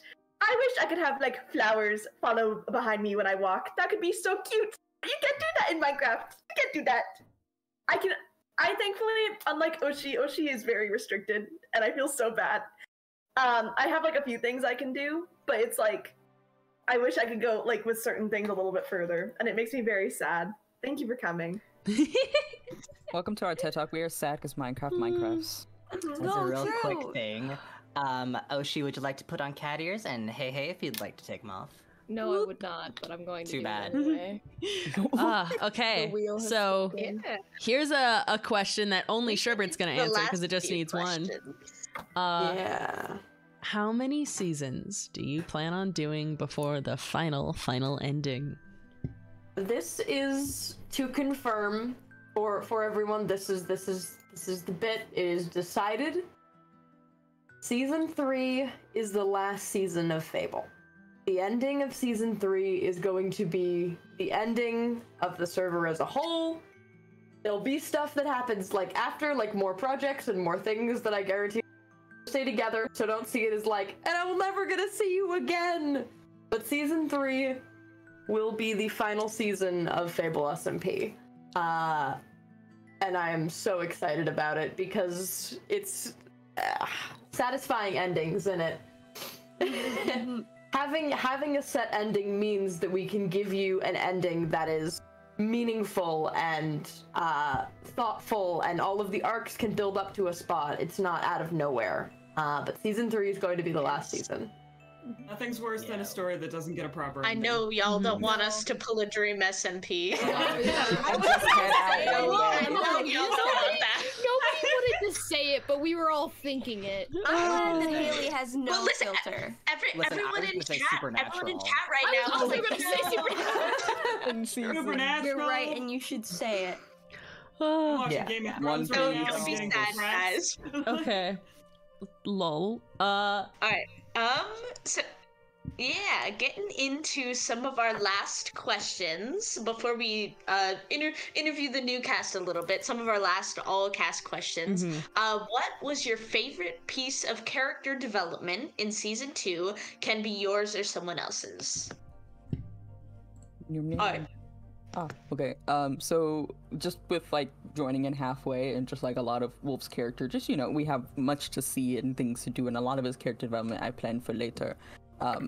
But him, just like a few little things that come to my brain, him coming to realize how important it is for him to feel like he's useful and like his own limitations as a person, and kind of realizing that, because he just never pinpointed why he felt the urge to like be so helpful to people, not necessarily in like I have all the answers, but like just being there, and how much that affects him, stuff like that. And then also coming to terms that he is not a wolf, but he is Wolf, is kind of like one of the first kind of pivots of his growth as a character that we get to see.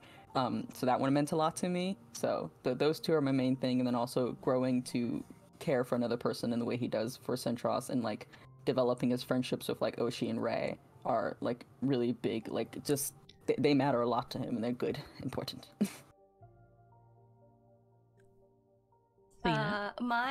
I think this is not about me, but one of my favorite character developments that occurred in the season is what happened to Sherbert when Ray wasn't around to take care of everybody the way that he does. And Sherbert realizing, oh my god, he does everything, and then trying desperately to pick up that slack of like getting forced into this caretaker role when they really don't know how to do that is my favorite thing. I am an enjoyer of the like reluctant caretaker trope, of like someone who's forced into like a parental or like guardianship role, and Sherbert was forced into that over so many people, and I just think that it was an interesting character study. That's one of my favorites, probably. Connor, if you have one. Oh, I don't know if I have one. Then it's okay. Yeah, you can skip to the ghosty. I don't have. I really like Centros's character development from Season 1 compared to Season 2. He's grown a lot as a character, and I think it was done in a really successful way, and a very satisfying way. And I just like it. It's very tasty. Helly?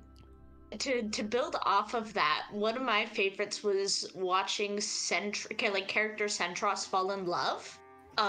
because it didn't ever seem like something that would happen for character Centros. I don't think character Centros ever thought he would fall in love, and so seeing him open up that vulnerability was a super awesome arc to watch.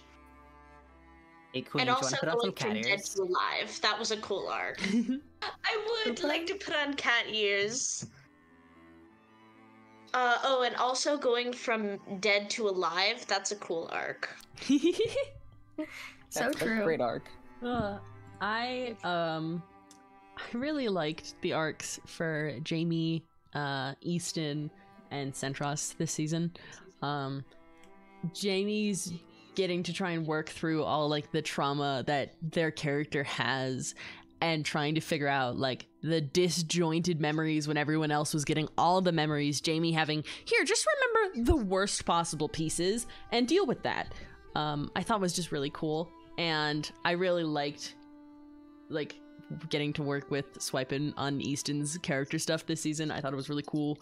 And the fact that like Ray and Centros started as like friends in the beginning of season 1 and then just like I will kill you, mad at each other, and then now back to best friends.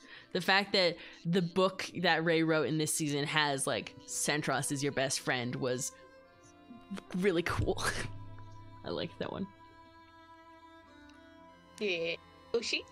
I also really like Centros' character development, to be fair, but I also I think it's fun. I like seeing the development of this character, specifically in the way, because when I came in like to the when he was in that like kind of depressive mind state from I don't like myself and I feel like a bad person to maybe I deserve happiness, all the way back to I'm a horrible person, which I think is a little funny. But I also specifically liked how that interacted with like my character and other people's character. Like me, like I started out absolutely hating this character, and then the two of them slowly got a little better, and then like even with the events now, they're like neutral, and I think that's fun. I also like the idea that I also like the fact that Oshi has gone from let me go back to water to okay, this isn't that bad. Chaos, unless Beck has one. I was also gonna say watching Oshi go from like opening with just a string of swearing that she has to be here, to like growing and like, you know, just like making friends with other people and like growing to really care about other people on the server is a really fun thing to watch. But yeah, that first stream is still so funny to me. It's funnier because I had the wrong mic on my stream, so it opened up with me yelling the F-bomb with my webcam mic, so it was distorted. Whoops! Crunchy audio. Iconic. Chaos? I mean, everything Will has ever done. But I think this is kind of like backwards, but like the anti-character arc that I did for Cece in the end when she kind of started spiraling, I'm like, that's such a cool transition from someone who was like so proud of herself to someone who like would refuse to eat. Like that is, I think I wanted to dig deeper into that. I just ran out of time. Sherburb. I will hop on the Centros train also, but I really like Oshi's arc of going from being ocean to being person, and like Rising Tides is a really good, like, not like a turning point, but a really good like spotlight onto that, and it makes my brain go burr. And then also my ridiculous deep dive into character Sherbert and their coping with the things they have done and what they are doing. That is still happening. It's my favorite thing. I think way too much about why Sherbert does everything that they do. And trying to cope with like ominous bane and then falling back into that, and that kind of thing. Yeah. I think one of my favorite things, I also am on the Centros train and everything. That's always very good. But for me personally, what I thought was really fun in season 2 for me was Mambu in season 1 was very comfortable being a mother. She was very like ingrained in that, and she was very much like oh, I am a mom, first and foremost. That is my first priority, always. And then in season 2, not having memories of her kids and not having memories of raising them, and then kind of being thrust into this new thing that she doesn't have memories, she doesn't know anything that's going on. All she has is a note that says, these are your kids, take care of them. And that is it. That's all she has to go off of. And having her kind of be a little bit resentful of that and being like, oh, I never asked to be a mom. I care about these kids, but I don't know them. I don't know what I'm doing. And I thought that was like really fun to play because it's like, it's one of those things where it's like, sometimes like, I feel like moms are kind of like this thing where it's like, sometimes like they are very sure of themselves and other times they aren't. And I really liked playing with that because it's very important to me personally. But yeah, mom things, big vibes. Ven? My short answer is I enjoyed setting up Ven's motivations this season. It's going to matter a lot in the next season. But I think a longer answer is I'm really enjoying the grief and guilt arc from Character Show. It's real fun. It's crunchy and I like it. And I also enjoy just watching. A large part of my favorite part of the Isla lore that we did was watching all of the Morningstar Castle stuff happen, and being like, oh, that's genuinely very cool, and watching the arc of Ray kind of like exploring all of that. I was like, oh, that's so good. But yes, I'm very indecisive. I'm a Pisces. I can't decide, but that's the gist. Will? And Will? My favorite character development arc is actually one that never got to happen, but was discussed in the Discord. We talked about kind of giving Seven a little bit more free will and more like development with his character. And Toby's not here, and I already asked him if I could talk about this stuff, and he said yes, so I'm doing it. But we wanted to have him, we wanted to find the memory chip and like have this whole repair arc where he like rediscovers like his kind of like start to feeling, and like he did last season, and then that expanded, and we were going to do a little like queer platonic poly thing between Will and Galahad and Seven, and it never got to pan out, and I'm really sad about it, but that was a thought. It was a really cool development arc, and I'm really sad that it never happened. So, yeah. All right. Our last like big group one before we do some things for just the season 3ers is, what is your favorite part of being in this community? Guys. For my favorite part, just to start, I really like collaborative storytelling. I love Dungeons and Dragons. I love telling stories with others, where everyone has their own characters, but also we have characters we share or a big overarching plot. So being able to be part of a collaborative storytelling space is a lot of like important, good vibes for me personally, and I'm so thankful that I can be here and tell a story, but also help other people tell their stories and like watch other people thrive. And then also getting to be continuously creative with one character in so many different ways is really important to me as an artist, because I fell off of art a lot just because school is a lot and my degree kind of crushed it and ruined me a little bit. But I've gotten to draw Wolf so many times and learned so much art-wise and creatively just drawing him, drawing other people's characters when I'm just like, actually, I do want art for this stream. I can just make it. And just like doing whatever we're gonna do for stream makes me like explore. Like when I drew the sleepover stream, I didn't quite know how to draw ear fins, but I found out because I really want to draw Oshi, and I like drawing Oshi a lot, you know. So stuff like that, it encourages me to step out of my comfort zone and do like animatics and full art pieces. So creatively I get to grow a whole lot, but also narratively working with a bunch of creative people to bounce ideas off of is kiss. I love it here. And yes, Athena.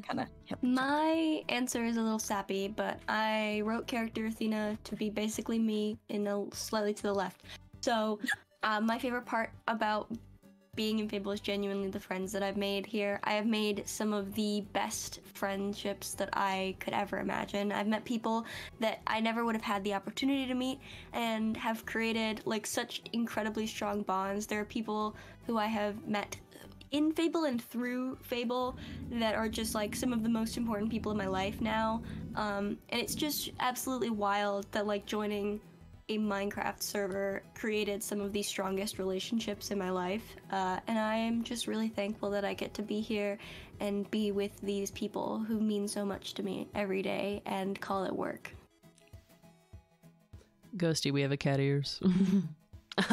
Connor is still avoided. Connor, you'll never get to wear cat ears. I'm not gonna get to wear my cat ears. I made them ages ago. Trade?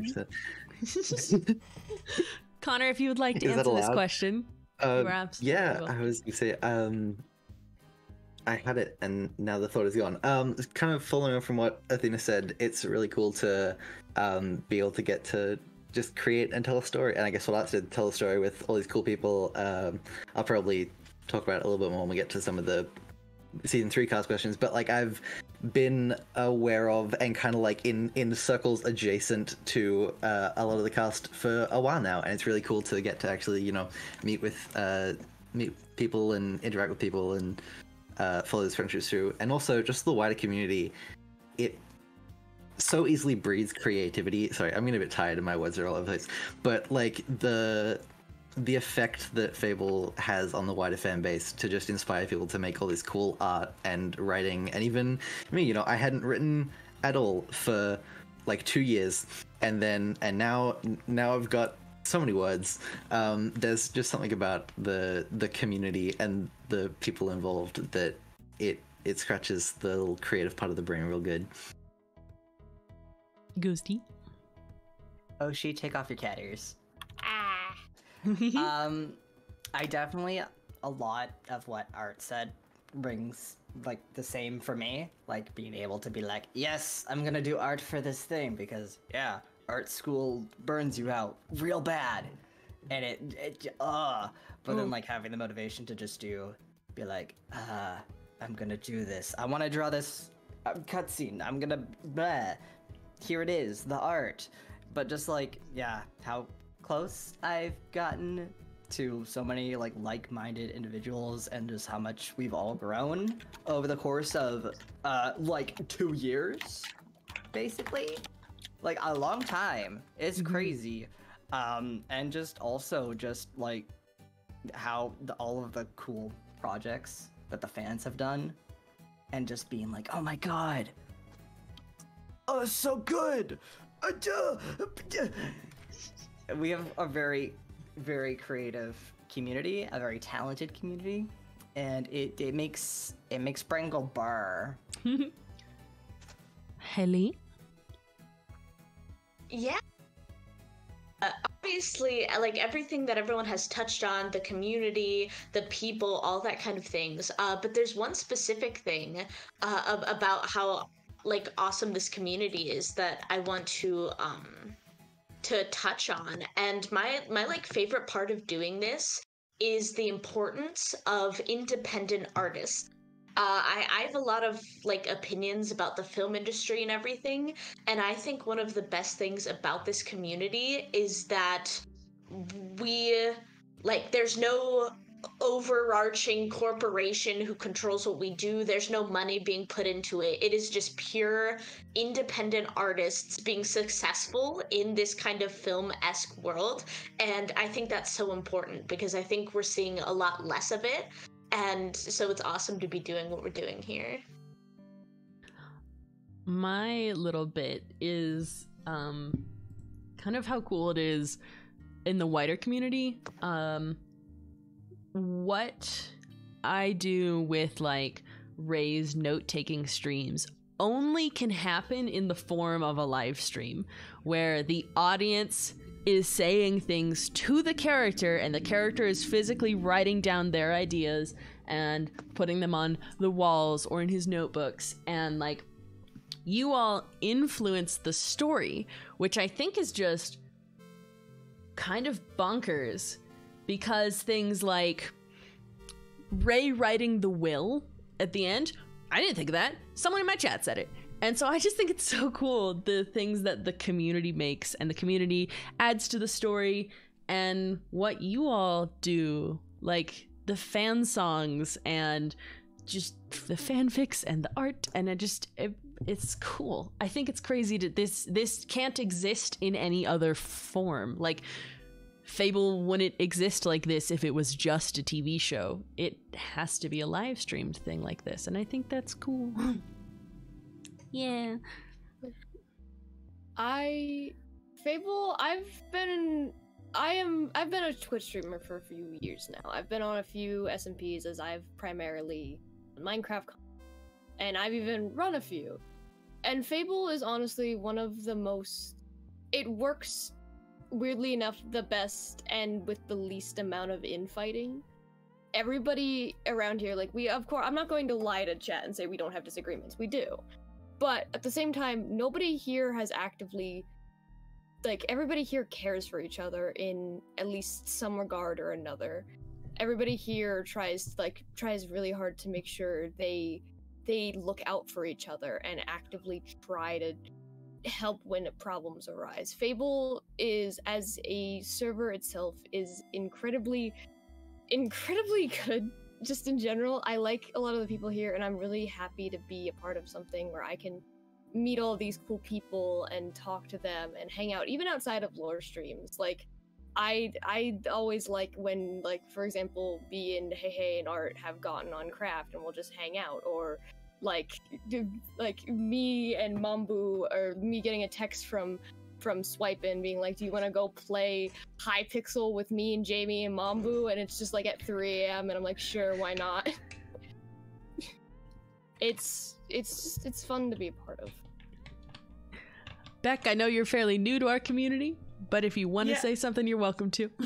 I've been here for 5 minutes, and if anything happened to this community, I'd kill everyone in this room and then myself. But no, like, it was really like when I got announced for season 3, it was really nice, like, because everyone was so nice immediately, even if, like, because some people, like, knew me from TikTok or things like that, but, like, I was looking back through, like, chat and, like, the comments I was getting where I was like, yay, I'm gonna be on Fable, and, like, y'all are so freaking nice. Like, you've known me for 2 minutes and you're already like, what? Like, someone in the Discord, I remember, like, I was putting up my boundaries and I wrote in gender bending that, like, my gender is soup, so you can do whatever you want.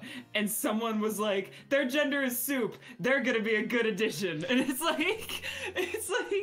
like y'all are so, like, I think in the first 2 minutes someone said I had a nice voice and I was like, aw, thank you. Like, y'all are so nice. And I've barely been here at all, and I'm already getting, like, y'all are just nice, and it feels really cool. And also, everyone in this chat room right now is so awesome. Like, I was, like, Oshi was like, hey, they, like, I got, literally, when I got, like, the DM from Sherbert that was like, hey, would you want to join Fable? I was, like, I literally had to take, like, an hour to calm down, because I was like, everyone in there is so cool. Are you for real? I think it's funny because I got a text from a mutual friend who is Beck's roommate being like, Beck's freaking out right now because he knew, and I got the text from him and I was like, did they get asked? And he's like, yeah.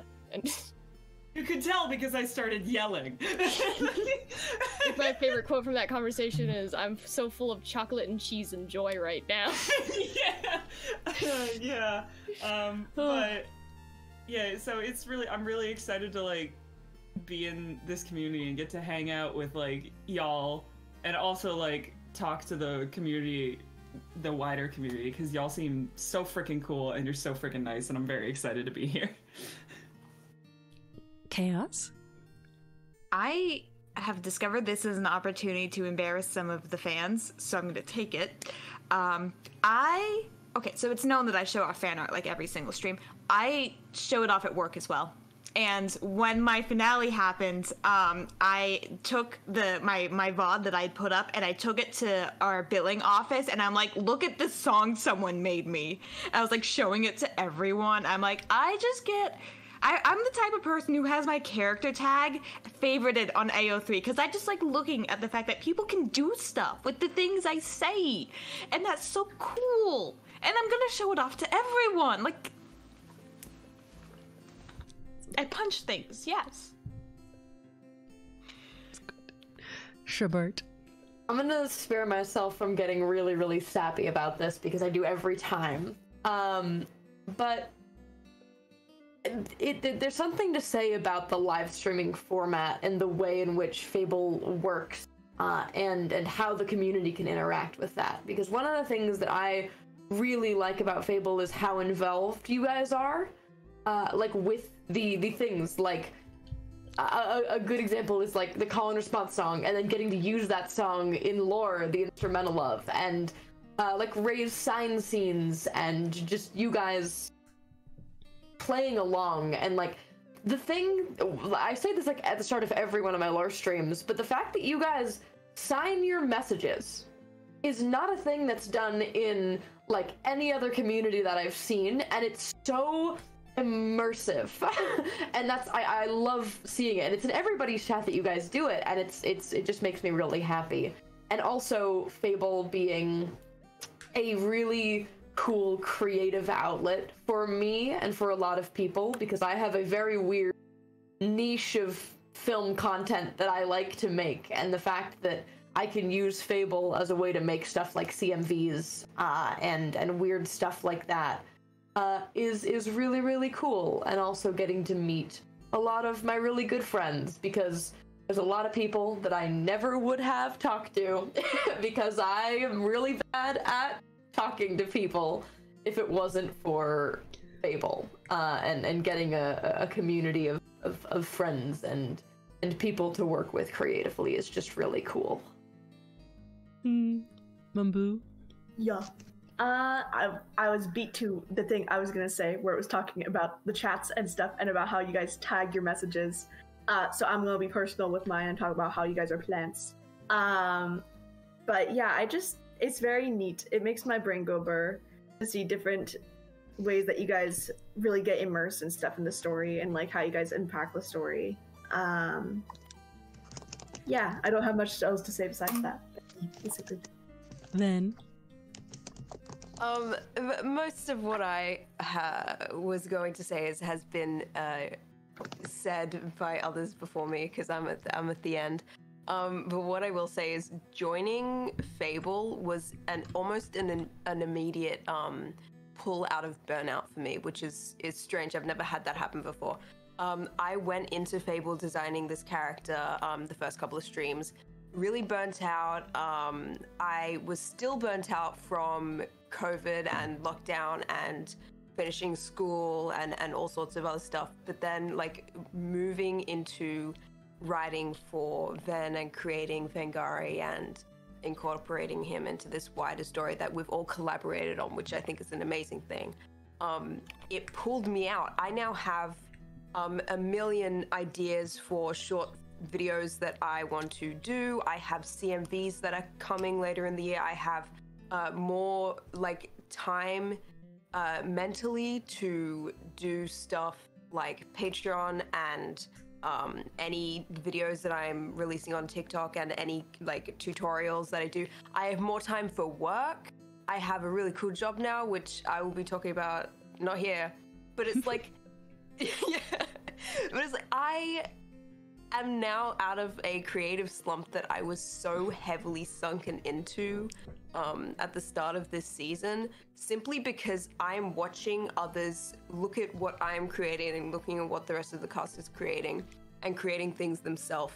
And then I see other fans creating things based on things that fans have created. And then it's like this massive echo chamber, like a really positive, really nice echo chamber of creativity. And it's just the coolest thing to see. You don't see this in a TV show and stuff like that. There is a really unique sense to putting a scene together and streaming it.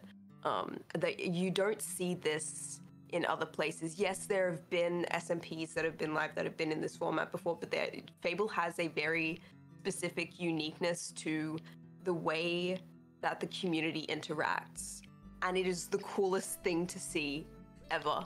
And I'm so excited to go into season 3 and continue to see that, because like every season it just keeps getting better and better. I just keep seeing more and more things with the passage of time, and it's very fun. But yes. Will. Everybody's kind of said like their own thing. My favorite thing is watching everybody struggle to decipher languages. That's all. So true. So true. Keep it Okay. So, with that, we have a little bit of a fun thing as we go into. Redeems. Oh, we do have some redeem. Okay, redeems do. first. Connor, put on your cat ears. Yeah. Get him on. Yeah. This is the first time these have ever been worn. This is a Athena, win. take off your cat ears.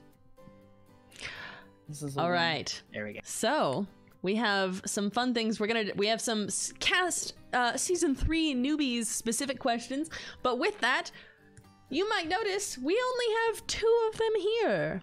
There is a third cast member that we are bringing in for season 3. Unfortunately, they are at a convention at this moment, so that's why they are not here. But we are very excited to announce that Off-Brand Eureka is going to be joining the Fable cast. So if you do in my chat !off, we'll take you to their we'll take you to their TikTok. And we're really excited about them joining in. We're very hyped. They're very, very cool. And a little thing that I think will be fun is right now we have, so that's 3 new player characters in season 3. Expect to see more guest voice actors, maybe some more NPCs. There's a lot coming in season 3 that might not be just new player characters. And so I'm really excited about some of those things. So with that, for our lovely season 3, for Connor and Beck, how did you first discover Fable SMP? Beck, Connor, did you get to go first. 'Cause I was going to say, does Beck want to go first? Because my answer's kind of long and rambling. I mean, I can go first if you'd prefer that. Yeah, if you want. I'm very sleepy, so it gives me a second to gather my thoughts. It's like 4 a.m. Well, I discovered Fable through TikTok actually because as some of you might know, I've got like most of my creator stuff right now is on TikTok. So I like saw I followed like Hey and Meta and Sherbert for like I've seen their cosplays, and other people in the cast have seen their cosplays. So I like it was vaguely in the back of my mind for a really long time that like there's this other SMP called Fable that's apparently really cool, and it's run by a bunch of like cosplayers I know, and it's really sick. And I think I didn't like really see it until I met Oshi, which I think is really funny because I met Oshi through an accidental self-dox. Oshi and I go to the same school, basically, is all, and so we met up, and through becoming friends with Oshi, when Oshi joined Fable was when, like, it like got to the forefront, and I was like watching clips from season 2 and like looking back at like season 1 and being like, oh my god, this is so cool. Like, this is such a cool like story and such a cool creation that these guys have put together. So yeah, I was so freaking hyped when I got that DM about season 3. Still think it's funny because I sure did get a message from Beck on TikTok like last October or September being like, do you go to insert school? And I was like, how did you know that? You were like, you did this thing. Yeah, I was like, I don't want you to like be afraid, but I'm not gonna hunt you down. But like, you might need to know that this is here. Like, you need to like fix this. I was like, cool. Do you want to be friends? And you're like, yeah. Yeah, I think it was funny because I'm pretty sure on both ends of like our both ends of our different friendships before we met each other, when we were like, yeah, we're gonna go meet this person, they were like, that's probably a serial killer. Yeah. Like both ends. And then we weren't. At least not. Yeah. I don't think we are. All right, Connor, give us your rambly answer. Okay, my rambly long answer is I've known Jamie for I think over 3 years at this point. We met very early 2020. And so when Jamie started streaming, I was kind of like, yeah, I'll show up sometimes and like, you know, support your streams. And then I didn't because of time zones. But one day they were like, hey, I'm going to be doing this on this stream for this SMP. And I looked at it and I was like, oh, I know all of these people on this SMP. I think I had met Athena beforehand. We maybe known each other a couple of months. And everyone else I knew. Kind of met.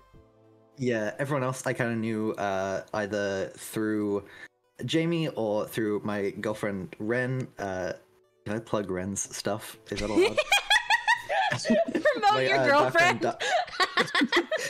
Dark Ren Duck. My girlfriend, Ren, Dark Ren Duck on TikTok was in like a couple of the same spheres of cosplays as everyone, so I was like aware of everyone, and I kind of got into Fable, and I kind of got into it as a bit just to annoy Jamie, and then I kind of fell in love with the community and the story, and then a couple of words. Sorry, I spaced out for a second. So probably midway through January, after having done bits of lore things before and written scenes and kind of gotten to know a bunch of the creators, Jamie reached out and was like, hey, do you want to voice Delta Vera? Because I kind of knew bits and pieces about Delta Vera beforehand, just from Jamie rambling. And I kind of had a couple little footholds in lore. And then a couple of weeks later, I got a DM from Sherbet, which I did not actually look at. And then I got a DM from both Jamie and Hey, which was just a gun emoji that was just like, open the DM, coward. My techno gun of the techno gun, yeah. And I think Jamie's was just eyes. It might not even have been a message. It might have just been eyes. And so I ended up here. And I hope that response was coherent. Yeah. Cool. Haley, you want to hit him with the next question? I do have cat ears Yes, also. Who we catting? Oh, Art. Art, get catted. I also have to remove somebody's cat ear, so let me spin for that real quick. I put on fox ones. I'm getting crazy.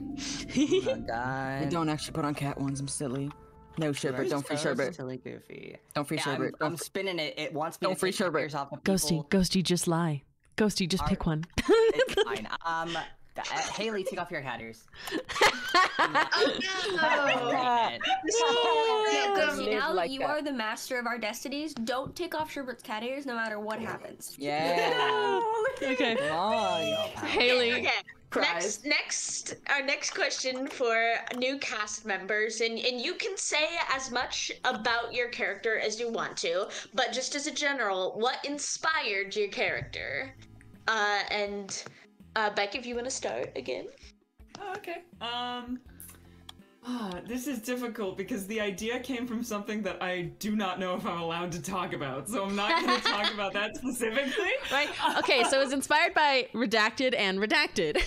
Yeah, it's like just like put a huge long censor sound effect like over everything I say. This was inspired by Crossed Out in Gold Ink. Yeah.